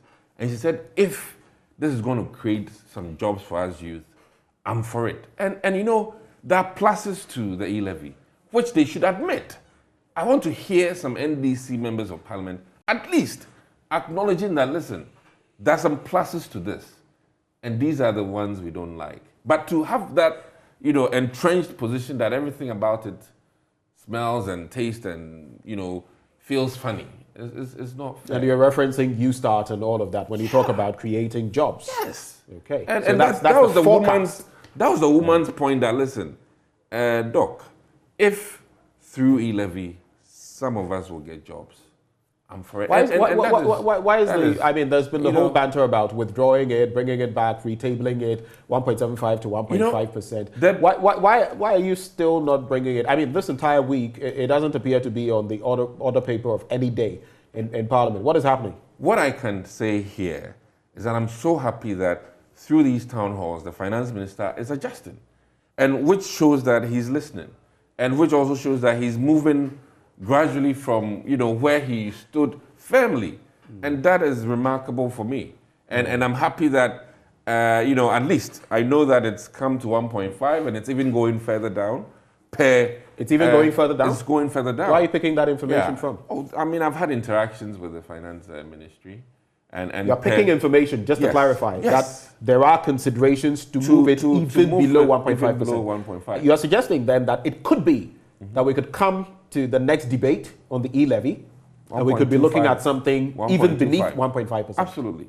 Right. Because if you know, finance minister was at 1.75, with the telcos taking 2.5, 0.25. Now he's actually looking at moving to 1.5, and then still the telcos absorbing the 0.25, which then brings it to 1.25. And these are concessions the finance ministry is making. And I really think that we ought to commend them. And in addition, mobile to mobile account, your own account, initially you would have paid. But now, if I have MTN and Vodafone at the same time and I'm moving from my own account to the other, I don't pay. It's already in the bill. No, I'm just saying that these were not initially very evident. Right. But now these are coming out. And that is why I'm saying that our folks on the other side should come out and be truthful about some of the concessions that the finance minister has made. All right. My final bit to you on the e-levy, while I take his final bit and we move on. How hopeful are you that it would pass when it's tabled on the floor of Parliament? On a scale of 1 to 10, how hopeful are you that we would have an e-levy bill passed into law? I'm currently at 7. At a 7? I'm at 7. So you feel 70%? Yes, I'm currently at 7. And I really think would have an e-levy. you know, they should come on board and agree that, listen, we've played hardball, we've made our points, but we're at a place where we're at the crossroads. It's the country's destiny in our hands. And I really think that enough of politicking, enough of partisan things. Let's think, you know, as a country and for the people we serve. And you know, it's a bitter pill. And politics and governance is about that. Okay. Sometimes you give a bitter pill to heal the people. Right. I know you have some quick reactions to some of what he said. Yes. I would have you react and then top up with whether you feel they will be able to push this through on the floor of Parliament, an e-levy. Well, with your support. And maybe whether you would feel differently if it's lessened from 1.5%. You see, he didn't answer your question, or he attempted to. But in the question lies the truth. It was a conditional support that he relayed to you from his constituent, not so. That the constituent said, if. That's a conditional support for the e-levy. And that is how many Ghanaians... If it will create jobs. That is what many Ghanaians who may have sympathies for the NPP feel. Right. It's general knowledge. So it is quite annoying, forgive me, when you suggest that what the NDC is doing is just politicking and partisanship. It's not. Mm-hmm. It's about a clear understanding of how our taxation policy should be and what should be taxed as a state. And the NDC has done a lot of work from the PNDC era till now to establish a very solid tax system in this country. You can't take that away from the NDC. The role played by the late Emisata, the role played by Honorable Setekpe in those days, and even the late Prof. Smiles. Yes. You can't take that away from the NDC. So we are a social democratic party. We are never against taxes because indeed a social democratic party aims at taxing the haves so that you provide equity in the system for the have-nots to also, you know, aspire to their ability. So a social democratic party can never be against taxes. What we are simply saying is that this is a tax that is going to turn our tax policy in the country upside down. It is going to distort the tax structure. You have not been able to define what this is taxing, whether income or value addition. You are not, and so when, for example, you even suggest that the NDC considered electronic, you know, way of raising funds. Even in this discussion, we have not run away from it. In this discussion of the passage of the e-levy, we have made proposals to the NPP to consider taxing the charges, haven't we? We have made proposals to the NPP to consider, you know, isolating merchants, people who use the platforms. Which has been done. People who use the platforms so that you tax, you slap a certain tax. To consider is it 400,000 or so? Yes, focus on them. Focus on them. Leave the rest and leave the rest of that is what we have been saying all along. So it is not as if the NDC is against, you know, taxing the platform that is coming up where people are doing transactions on it. But we are saying that do it in such a way that it does not affect the average man on the street, the youth who are unemployed, the women who are dependent on the stipends that their children send them after, you know, engaging in kayaye. Do it in such a way that it does not affect those people. That is our position, and that is not partisan, that is not political, that is being patriotic, that is being sensitive to the plight of the average Ghanaian. Clearly, our position remain unchanged. Okay. So you're not backing down. The attempt to focus this tax on transactions, because you have not changed your position. You are still focused on transactions. You have not changed. We are saying that focusing on taxing transactions, the number of transactions is not the way to go. So I posed the question to him about his optimism, level of optimism when it comes to the passage of the e-levy bill into law. He gave me a 7 out of 10. That is pretty optimistic, close to an A grade in some exams. For you, how optimistic are you that they can actually do that? I am very, very optimistic that when the ballot is called on the e-levy, today, next year, the 137 members of parliament will vote against the e-levy in its current form. They have 138 on their side. I mean, as a caucus, 137 as a party, 138 as a caucus. In I don't have control over the 138 and what they do, and I don't know what they discuss, but I know what the 137, stands for.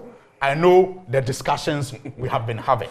Right. And so I can assure the people of Ghana that no matter what, come rain or shine, the NDC 137 in the current form, will vote against it. So that brings me to the very next bit I want us to look at. It gets us neatly into that. The Asin North seat. You practically don't have 137 now, do you? We have 137. We have even after, once the court processes start, and he's made himself available now, once he is served and the processes start, it means that he can no longer hold himself out as a member of parliament. He can't come to the floor of parliament. He can't vote on these issues. He can't vote on the e-levy. That leaves you with a handicap. You are 136. Well, that may be what some lawyers have told you. Our lawyers have told us. No, that is what not just some lawyers. No, your lawyers. Lawyers for Judge Kwesi? Yes, our lawyers have told us differently. He remains a member of parliament. The prosecution, nobody is guilty until proven so in this country. The fact that you are undergoing prosecution does not deny you your rights that are accrued to you as a member of parliament. The fact that you're undergoing prosecution does not make you guilty. But there is a high court ruling to the effect that he shouldn't hold himself out. No, that high court ruling, as a member of parliament, that high court ruling is awaiting a Supreme Court. You see, there are multiple cases. So if you do not follow the cases, you will focus on just one. There are civil and there are criminal. But, exactly. But the fact remains that he's been ordered not to hold himself out. Yeah, but that high court ruling is subject to a Supreme Court review as we speak. It's subject to a Supreme Court review. So not until the Supreme Court pronounces on that high court ruling, it is null and void. It's still effective. No, it is not until the Supreme Court so you're basically pronounces saying, on that high you're court basically ruling. saying, because I recall hearing from the government side, some lawyers from their side, suggesting that once he accepts being served, which is why they've been looking for him to serve him, once that happens, he can no longer come to parliament. He can no longer play the role of a member of parliament, vote on matters and all of that. Which is why supposedly he's been avoiding getting served. No. Listen, remember what happened in court that day. They went for an injunction without him. They were seeking an injunction from the court. And the court directed that he be served to appear for the hearing to start. So it is the court that will even determine if the injunction is, proper or not, unless maybe they have already cooked the judgment. And so they know once, and maybe they know the judgment. I'm saying that for anybody, if he was aware of a case against him, he said no. Listen, for now anybody, if he didn't, can I finish? If he's asked, what will he say? Can I finish? If the understanding of those who were seeking to serve the injunction is that once the injunction is served, the hearing process is not important. It simply means that he is no longer a member of parliament. The only deduction I can make is that perhaps they already know the outcome of the hearing. Not so. Because the injunction is inviting him to come for a hearing. And if your conclusion is that once he is served, he's no longer a member of parliament, then you are telling me that you know the outcome of the hearing. Well, there are legal ramifications of getting served. But then are you wading into what maybe Francis Xavier Susu has said in recent times, that there are political judges, and that maybe when you assume the reins of power once more, you would deal with such political judges? Because if you're suggesting this, then it means that there are some judges, per what you're saying, that are compromised. No, why are you not rather interested in questioning why anybody will ignore a hearing and declare its outcome? What is the person stepping on? Is the person stepping on a political position? That's what they are saying. that once he served, the hearing is not important because they know the judgment. Perhaps. No. He served with Do you understand? writs of summons. Once he served, yes, he served with writs of summons to appear in court. And not so just how does that mean that the court has pronounced him guilty? Let me ask you as well. On Sosu Zone. You see, clearly, let us not be hypocritical in this country. I was shocked when I saw the Ghana Bar Association's reaction to him. The Ghana Bar Association, and Sosu himself also, and looked on Wells, students who wanted to pursue legal education had to demonstrate on their own. The Ghana Bar Association didn't find that important. Indeed, the Ghana Bar Association have even told us before in this country that they no longer comment on political issues. Haven't they? Yeah, but when it's legal... No, that is political. I want to know what is your point? So let us not be the fact that they don't wade into certain things does not mean, they are saying that we are not political. It just tells you that the Bar Association has become an appendage of, another political party. Which political party? The NPP, of course. The NPP? It behaves like an appendage of the new political party. But what is your basis for saying that? Let's not go there. Why check the history of this country? The Bar Association is very critical of the government of the NDC. Either President Rawlings, either President Mills, or President Mahama. They are critical. The history the records are there. This is unfortunate. But when it comes to President Kufuor and President Nana Akufo-Addo, the history is there too. But it's interesting because even in paneling, the Supreme Court, for example, the justices have been brought in by both NDC and the MPP over the decades, over the 3 decades that we've had in the Fourth Republic. So then the suggestion logically would be that even if you were playing that game, then there would be some who are from your end as well, who support your end, right? I don't know why we play ostriches with these things. Look, man. What did Sosu say? That any judge, who is political will be treated as such. Are we therefore suggesting that it is okay for judges to be political? No. If I say... I guess it depends on the jurisdiction, because in other countries, like in the US, we know how they go about their things. But here we haven't. But I'm saying that if Chachu's crime, Sosu's crime, if Sosu's crime is that he's cautioning judges not to be political, are we therefore saying that it is okay for judges to be political? Are you by then suggesting that our judges are in fact political, are in fact shaded, tinted, or tinged NDC and MPP? Is that what you're suggesting? The reaction is making me think that we are suggesting that it is okay for them to be tainted politically. No. The reaction from the Bar Association and others is making me feel, can I finish that? Okay. It's making me feel that perhaps we are saying that Sosu's caution is criminal. And that judges should be allowed to be political. Right. That's what I am thinking. Let me come in. It is not even Sosu who said this. Remember Dr. Raymond Atuguba did a research work on this. Please. Not just saying a research work on this. I know what you're pointing to. But of course, research work on this. So what are we talking about? It is not a survey or something that, yes, I know. It was a research conducted by Dr. Raymond Atuguba that revealed that some of the rulings... encompassing. But some of the rulings suggest... Can I make a point? Yes, so it is not... How do you react to that? I think that, when you are part of a society or an association, the onus is on you to carry yourself in a fashion that is acceptable. For instance, you are members of parliament. You've been fighting on the floor of parliament. Is that acceptable? It isn't, is it? My point is, for instance, in a professional society like the Medical and Dental Council or Ghana Medical Association, there are certain things that I cannot necessarily say doctors do to bring the profession in disrepute. And I really think that Sosu should carry himself appropriately per the guidelines of the Bar Association that he's part of. And that is why I think he has erred. And he was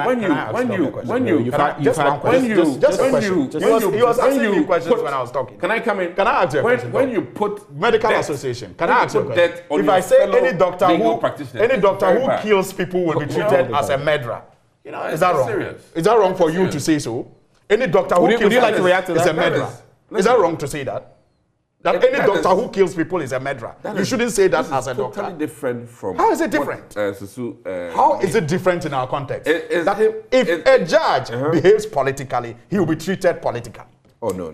Doc, go ahead. My point so is if you kill people as a doctor, he's allowed as a to make his point. My point here is that listen, we've brought the legal profession to a certain level, and I really think that society has some faith in the legal practice in this country. Right. And it is not right for one individual to bring it down in the debt. You think that's what Sosu is doing? That is what he's doing. And he sought to do that on countless times. Come on. And his conduct, I mean, in all fairness, I mean, I think as a member of the association, do you feel he would do that unless there was something that really pushed him to a lot of his behaviors have been out of sync with what a legal practitioner should do.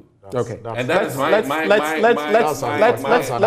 steer clear of the Sosu bit. So on the Asin North seat, that's not a fair. How do you feel about Gyakye Quayson still holding himself up as a member of parliament? What do you think about that entire development? Is he still an MP? And when the vote on the e-levy is called and your side sees him in parliament trying to vote, what is going to happen?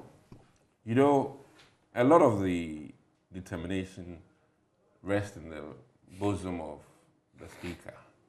And this would be a call to duty. And I'm expecting and hoping that the speaker will apply the rules of the game appropriately without bias. And the thing Are you suggesting the speaker is biased? I'm not suggesting that. I'm saying that this is one of the tests of his truthfulness to Ghanaians in terms of making sure that the office he holds, he's adjudicating it appropriaply. But there's been a history. If you don't think anything he's done smacks of bias, why would you even bring this up? There's been a history in this country where an MP with similar circumstances was jailed under their leadership not too long ago. And which member of parliament specifically are you referring to? He's late now. He's late now. Oh my goodness, he's late. He died not too long ago. We had a member of parliament who was arrested. And that's how Ayariga came to parliament. If I am not, what's the constituency? Secondly, Boku Central. Yes. Secondly, yes. I'm just wondering which person specifically was prosecuted. Prosecuted appropriately, yes. But he was an MP. Yes, he was an MP. He was prosecuted. But that's the point. Quayson is being prosecuted. No one is stopping the prosecution. So my point I'm making. So you think Quayson should go through the same process? That's what he's going through. Right. That's what he's going through. He'll go through. And what I'm saying is that it will be the speaker's call to admit him into parliament or not, per the legal from where you sit and knowing the roots of the speaker from the NDC. I mean, he served the NDC side back to back in parliament. Do you feel he's going to allow him to? What do you foresee? Do you foresee that he's going to allow Gyakye Quayson to be a part of the vote? The speaker, per the advice he'll get from other legal practitioners, would do the right thing. He has to. Which is what? What in this case would be the right thing? Go with what the law court pronounces. The High Court. The High Court. But the matter is pending in the Supreme Court. Yes, but you go with what the High Court says, and if later on. But the matter is pending in the Supreme Court. Well, there is no conclusion to that. Either way, once the initial case is determined, and he does his what we call appeal. That one can maybe change things, but in the interim, so if the speaker allows Gyakye Quayson to come on the floor of parliament and vote on the e-levy, that for you would be biased, right? That would be incongruous with the position he holds, and I think that he needs to show Ghanaians that he's wearing the hat of the speaker for the country, not a particular party, and it's a huge challenge for him. And I don't envy his position at this moment, because your loyalty to party will be questioned, and your loyalty to the country is paramount than loyalty to party. Let's maybe let's say 30 seconds. The speaker is not a lawless man. The Speaker understands the law. In fact, he has been making the law since he's been a lawmaker since the 1992 judges Constitution. He himself judges is a even lawyer. I'm happy you now say so, judges. so Judges can be political. If they are political, they will be treated politically. But the point is that when he gives Seconde's case, nobody harassed Secondé to abandon his duties as a member of parliament until the court pronounced him guilty and sentenced him. And that is all we are saying, that Kwesin 2 should be allowed to go through the process. And we believe that at the end of the cases, he will come out victorious, because the allegations against him, we insist, are unfounded. They will be determined in court. So until the judges, pronounce him guilty, let nobody try to use any backdoor means of stopping him from representing the good people of his constituency. We already have a very bad example on our hands where the people of Sal are not represented in parliament. Let's not do that to the people of what's the name of the constituency? Asin North. Let's not do that to the people of Asin North. Right. Allow the processes to go through. He should also play the High Court. The High Court ruling. I think there was a stay of execution that was put on. I mean, why? Where was he hiding? On Friday, for example, he was in the chamber. And all he was in the chamber. That's a lie. That has been proven to be a lie. I mean, so those are the backdoor means I'm saying people should not use to stop him from representing his constituency. It's a lie. In offering your concluding thoughts on this conversation, I just want to sneak in this bit, and I'll give you a minute each. So let's try to work within that time. There's also the UTAG bit, and because you've touted, and we all know your affinity for teaching and teachers in this country, how do you feel about the latest ruling? UTAG has said that it will not necessarily just move ahead with this. They've spoken about the fact that, yes, they've heard of the court order. They want to see the documentation. They want to go through it. They want to peruse it and have their lawyer give them advice, which means that still they are not showing up. Your quick take on that as we wrap. And you also give your closing I really feel disturbed by the posturing of government, the NLC, and this ruling. I feel disturbed by it. Because you see, in cases like this, we should not seek to get a winner, right, and a loser. It is not the best approach in such a conflict. You don't seek to get a winner and then declare a loser. So I am disturbed hugely by the stance of government, the NLC, and the courts, because in the end, it is the poor students who are bearing the brunt of all of this. Right. Students who reported, they say they should go back to school and continue the negotiation. Let us be reasonable. So your 1 minute is almost up. Thank you. Let us be reasonable too. This matter has been pending for so many years now, several years now. Right.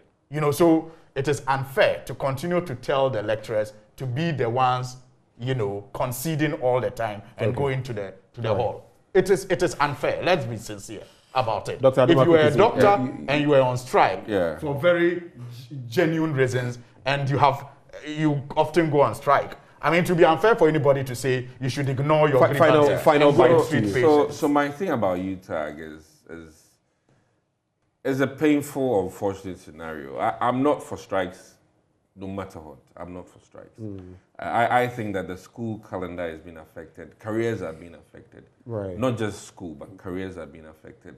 And I was affected at some point in time. I had to wait 2 years before continuing, to further my education because of strikes. And we've had disruption of our national development because of this. And I think that, in all fairness, they are not saying that negotiations is over. They are saying that let's get back to the school calendar, let's be working, and let's continue on this path of negotiation. And I think, in fairness to the government, barest minimum, there's been some concessions that came about through teacher allowances and all these other things that were not in existence when the NDC was in government. So at least, I'm just saying that that's not true. Although it came through a different channel, enjoyed allowance. You've had a little bit of some benefit. They should be rude boy and reason with you. And not necessarily, but allow negotiations to go on when parents have issues, Negotiations have we been try going on as for much as several possible years. not All right, to gentlemen. affect the children. And Right. in this And case, sometimes they tell I us they really- even go to the meeting grounds and they are treated we're shabbily continuing by this the conversation from that government front representatives. to engage on this UTAG development and take it from there in terms of parents and others, how they may feel about the situation. But gentlemen, thank you so much. Because remember, students just for joining. reported, the week they reported was when they strike. And they have been on 5 weeks on, campus. 36 days and counting.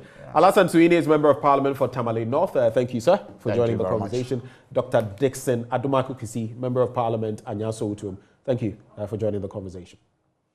Now, we continue with our big stories, and as I've painted the picture, there's a lot more coming your way as we look at UTAG, this entire development. Now, the court is saying go back, but they are still saying we have reasons not to go back immediately. What do we do from there? Do stay with us. We'll be right back.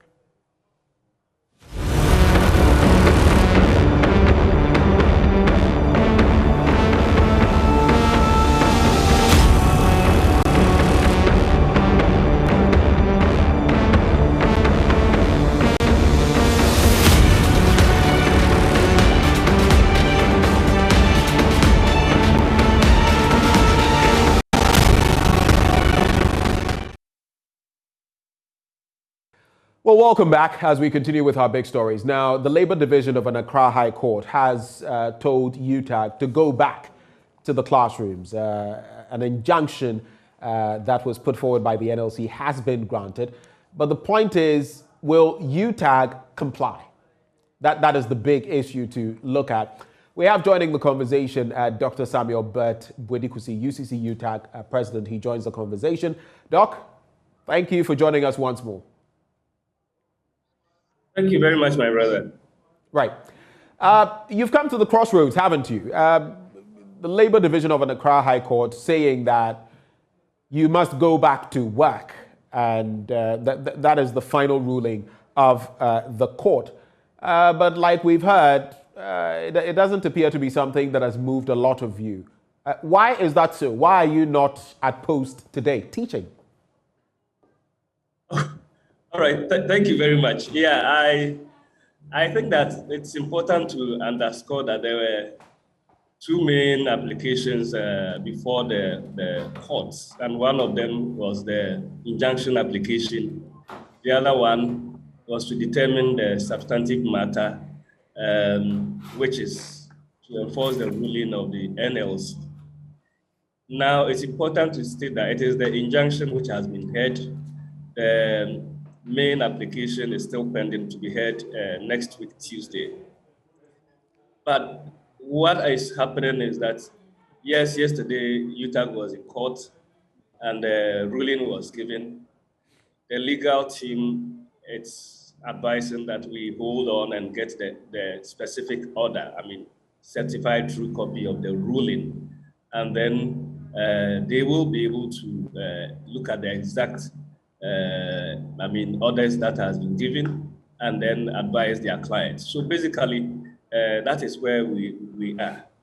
Regardless of the different angles to the conversation, the fact still remains that the injunction was supposed to prevent you from continuing with your strike. And the court has granted that. That means your strike must come to an end. Is that not so? Simply put. Perfectly so. In simple terms, you are right. That is what it is.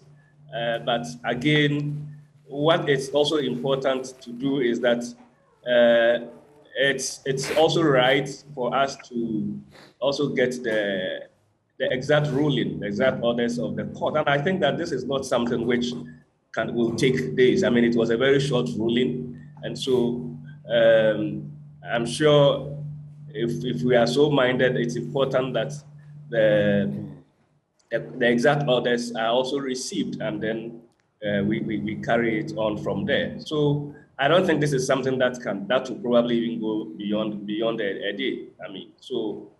I think that within the legal remits, that's what the legal team is advising, and so we'll wait and get that. And I think right from that we should be able to carry it on from there. Aren't you, as UTAG, just stretching this matter, adding a ball and a chain to it to, so to speak, pepper the employer, government, even further? What more would you need from a ruling that has been given? I know that the dynamics of it would have to be broken down for you by the lawyers, but is it not clear enough what the court has directed? Call off your strike. The injunction stands. Call off your strike. I mean, what more do you need before you get the picture that this is what the court is suggesting? No, it is clear. I mean, I do not disagree with you on this call at all. I do not disagree with you. But the point is that, I mean, it is also important that, I mean, we have a legal team in place. And therefore, it's important that we listen to what the direction they have. But other than that, it is clear. I mean, the judge has spoken, and I don't think that it will be proper for anybody to disrespect the orders of the court or to disrespect the orders of the judge. It is clear. But then, again, in carrying out that function, which is clear, it is also proper that the right thing is done. That, I mean, you look at all the issues that there are, and of course, what exactly the judge, ordered, and then we move it from there. I do not think that also it's just stretching the matter. No, not at all. It's important that we don't just presume that these are the specific orders. So we need to look at what are the specific orders that came in, and then you carry it from there. I don't think that anybody wants to stretch this matter. I have said in the past that litigation is not the way to go. At the end of the day, whatever we are doing is about conditions of service. So if you're going to spend all your time in court and not touching the substantive matter, then we are not moving. We are not moving on. I mean, that is not what our members want. But of course, we were not the first people to even head to court. It's the NLC that took us to court. So let's follow the advice of the legal team, and then we'll move it from there. So the bare bones of the matter is that you are willing to comply with what the court said. I mean, Ofosu Asamoah, executive director at the NLC, did mention that you swore an affidavit to comply if the court ruled in favor of the injunction. And so what it means is it's just a matter of time. You do accept what the court has said per its ruling, and you will return to the classroom. It's just a matter of time. Is that? I just want you to make it clear for us, Dr. Boedi Kusi. Yes. So what I'm saying is that, you see, once you subject yourself to the court, then it presupposes that you abide by the ruling of the court. Other than, I mean, there's no justifiable reason for anybody to disrespect the ruling of the court. We subjected NLC to us to court. We responded. So everybody knew that there was going to be a verdict. It was going to be either you win or you lose, and so for or against. So for me, that in itself is clear. But I mean, just as you said, in doing that, in obeying the directives and all that, one also ought to be clear of exactly what the orders are, and then we take it from there. So I don't think that we are saying different things at all. Sure. From the standpoint of the NLC, do you feel there's a lot more that they have to do in terms of dealing with you when some of these situations pop up? And I'm taking that from the end of even the judge who delivered this ruling, who made it clear that he did not foresee that moving forward, you would be able to arrive at any apt or appropriate decision, for which reason he had to give that ruling. Twice you've been called to deliberate. The second time you didn't even show up until the Vice Chancellor's Ghana organized a confab which you were represented at. Is it because the NLC itself has fundamental problems when it comes to negotiating with you and moving forward, though you are willing to go back to the classroom, though not immediately? Is that something that the NLC and its leadership must work on or work at? Yeah, I think that to a large extent, yes. We think the NLC will have to do a lot of introspection and look at how, and probably that is why the determination of the substantive case is important. the NLC will have to look at its own processes, its own procedures, so that does not appear that any strike or any industrial action taken by a union will automatically be deemed illegal, especially when its own internal processes, when there's a complaint, I mean, the complainant is given a written notice for the person to respond and all. I mean, there are a lot of things that needs to be done internally, but beyond that, I think that the human angle, it's critical. It's not just about running up and down behind the law and all that, but the human face in dealing with labor, it's important. Because some of us believe that if the NLC had not probably immediately rushed to courts and all that, some form of, talking, some form of, meetings behind the scenes possibly could have possibly resolved these matters. And when you look at some of the words, and I think I have had cause to complain on this channel, if you look at some of the words that were put out, some of the descriptions that were put out about UTAG and its leadership and all that, all these things we probably wouldn't have gotten here. So I think that the NLC will have to do some level of introspection on how it relates to labor. After all, they are there to work in the interest of labor and not always the employer. So I think that going forward, we will need to look at a lot of issues relating to industrial actions in this country. Now, the president of the biggest campus when it comes to your union of about 15 or 16 public institutions, the University of Ghana, Dr. Nkumban, on the back of yesterday's ruling, said that UTAG Legon would not be back at post today, the 16th. For you in UCC, since you are the president, when do you foresee, that you could return to work? Tomorrow? Next week? What is your forecast? Well, you see, I do not think that it lies on any individual campus to determine when to go back or not to go back. The decision to suspend or call off the strike is a matter that the National Executive Committee will have to determine as per our own laid down procedures, constitution, and then go to our general membership in this case to inform them to either accept or reject what decision we have taken. And so this is not an industrial action which was called by one campus. It's a national action, and therefore for any branch to either obey or disrespect, they will have to draw their powers from the center and go to the members. And so I do not think that one branch can say X or Z, or can say I respect or I do not respect, I will go or I will not go. The action must be from the National Executive Committee. And that is why I think that the legal team said, well, hold on, let's finish, let's get the ruling, and then we can then possibly advise you on the way forward. A decision, a determination will be made on the way forward. And then the branch leaders can then go back and then touch base with their constituents. So that is what our own internal procedures provide for. Right, so my final bit to you, the substantive matter of your conditions of service, your allowances and all of that, have not been addressed, so to speak. The injunction has been granted, you've been told to go back, but that still looms large. What do you anticipate in that respect moving forward, even as you've been directed to go back? How about the core issues? What are you anticipating in that respect from the NLC and from the employer?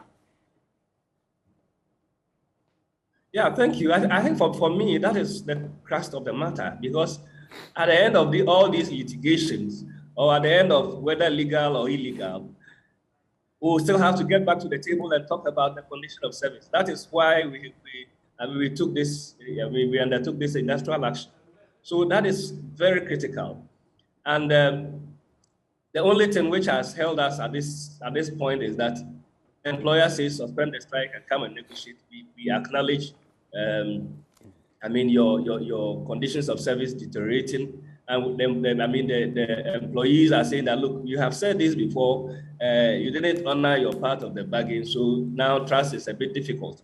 But beyond that, I think that the employer should take the condition of service matter critical and then invite the union to sit and discuss these matters in a very open and transparent manner, a very frank manner, and try to resolve that issue because it affects morale. Right. We don't want a situation where people go back and then they are even not effective at what they are doing. It affects morale. So once there is that goodwill and that assurances that your conditions, something ought to be done about it, I think that it's something that we, all of us, need to rally around the table and get this resolved within the shortest possible time that is possible. Within, if it's 1 week or 2 weeks, we think that we should be able to get this matter off the table to boost the morale of the people in academia to be able to do the work that they do best. I think that is the most critical point.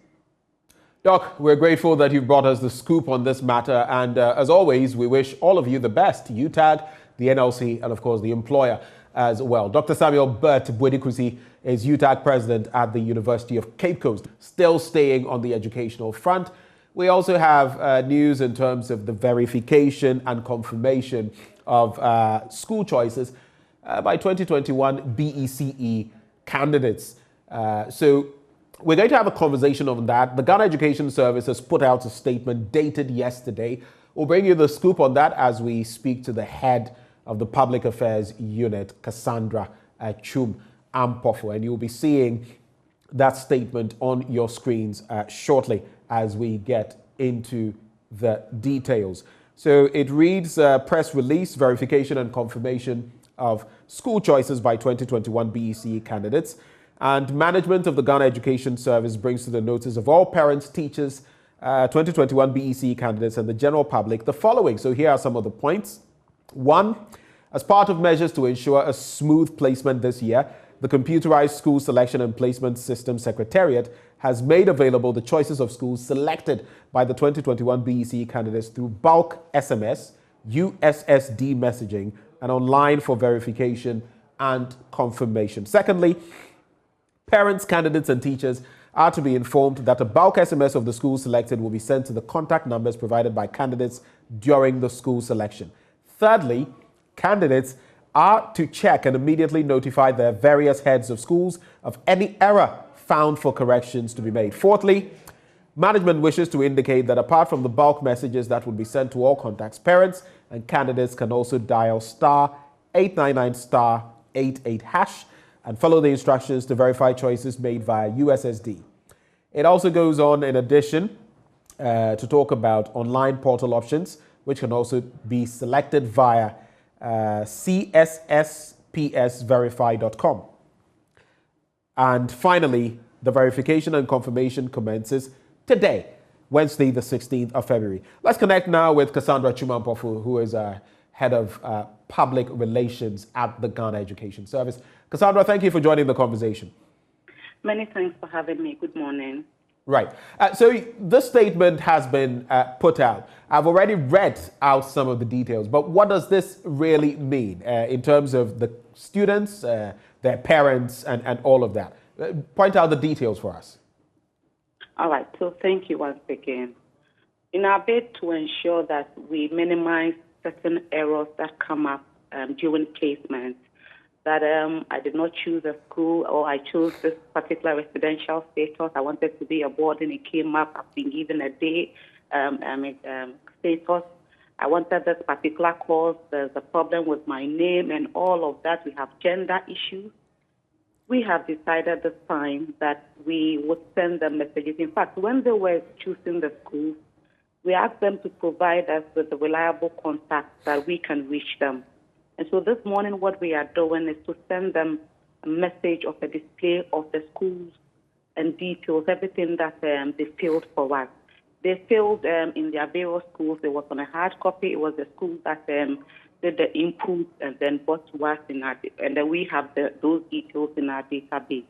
We want them to verify, confirm that indeed all the schools that you choose are exactly what we have in our system. It's part of the initial processes that we are doing to ensure that we have a smooth placement. And so if you find out that there is an error in your school selection, For example, you chose this particular school, but it came up that there's a different school that has been sent to you. Just let us know by going to your JHS head. And because they have a hard copy of your choice form, they will scan the choice form and then add the complaint to it and send it by mail to our CSSPS secretariat, and we will quickly rectify those minor errors. And so that's exactly what we are doing, and we are starting today. We'll end on the 22nd of February. And so within this period, we encourage all our parents and our students to be on alert, because they will definitely receive the message unless your number is no more in use. If the number you provided when you were choosing the school is no more in use, you've lost your phone or you've traveled something, it was somebody's number, I mean, there's no need for panic. That's where we have provided the other options of dialing *899 *88 hash, *899 *88 hash. When you dial, you follow through the instructions, you get a display of the schools that you have chosen. Just look at it for us. If it is okay, you have nothing to do. If there's a problem with this, or there's a change, there's any disparity, just go talk to your head of school. And then you can even call your head of school if you travel. You don't need to go to the school. Just call them and have their contact. There's a problem with my schools, and they will check, and then they'll do the needful by letting us know, and then we'll do the correction. And so that's exactly what we are doing. Right. And so different alternatives. And for someone for whom maybe through no fault of theirs, the number has been blocked or they've suffered something, it means that they have to rely on the USSD option or going online. Yes, exactly. CSSPSverify.com. If you go there you follow the instructions, you get a display of the schools that you have chosen. So check, apart from the schools, check the spelling of your names as well, because their teachers or their head teachers that typed onto the system, human. It may be that along the line they omitted an S or an E, it changed the name, and so just look at all that for us and confirm before we do the actual placement. Placement is not yet out. Yes, we are waiting for the results to be released, and then we'll begin the process. And so the 22nd is the end date. Does that mean after the 22nd, all this these processes cease? That means you can't do anything else in terms of changes? Just to briefly clarify. Exactly. We'll end on the 22nd for this particular phase. Right. And that's why we are encouraging all parents, the guardians, the students to really get involved. Just let's be on alert and then get the message. If you've lost your contact or your contact is no more in use, what you gave to us, go through the USSD or the CSSPSverify.com and then get that process done. Just look at it. If it's everything is fine, you are good to go. If you have a problem, just let us know. Cassandra, thank you so much for joining us and bringing us the details, and we wish you the best in this enterprise. Cassandra Chumampofo is head of the Public Relations Unit with the Ghana Education Service. But right before we go, did you know that the income of a young entrepreneur from some selected businesses is exempt from tax for 5 years?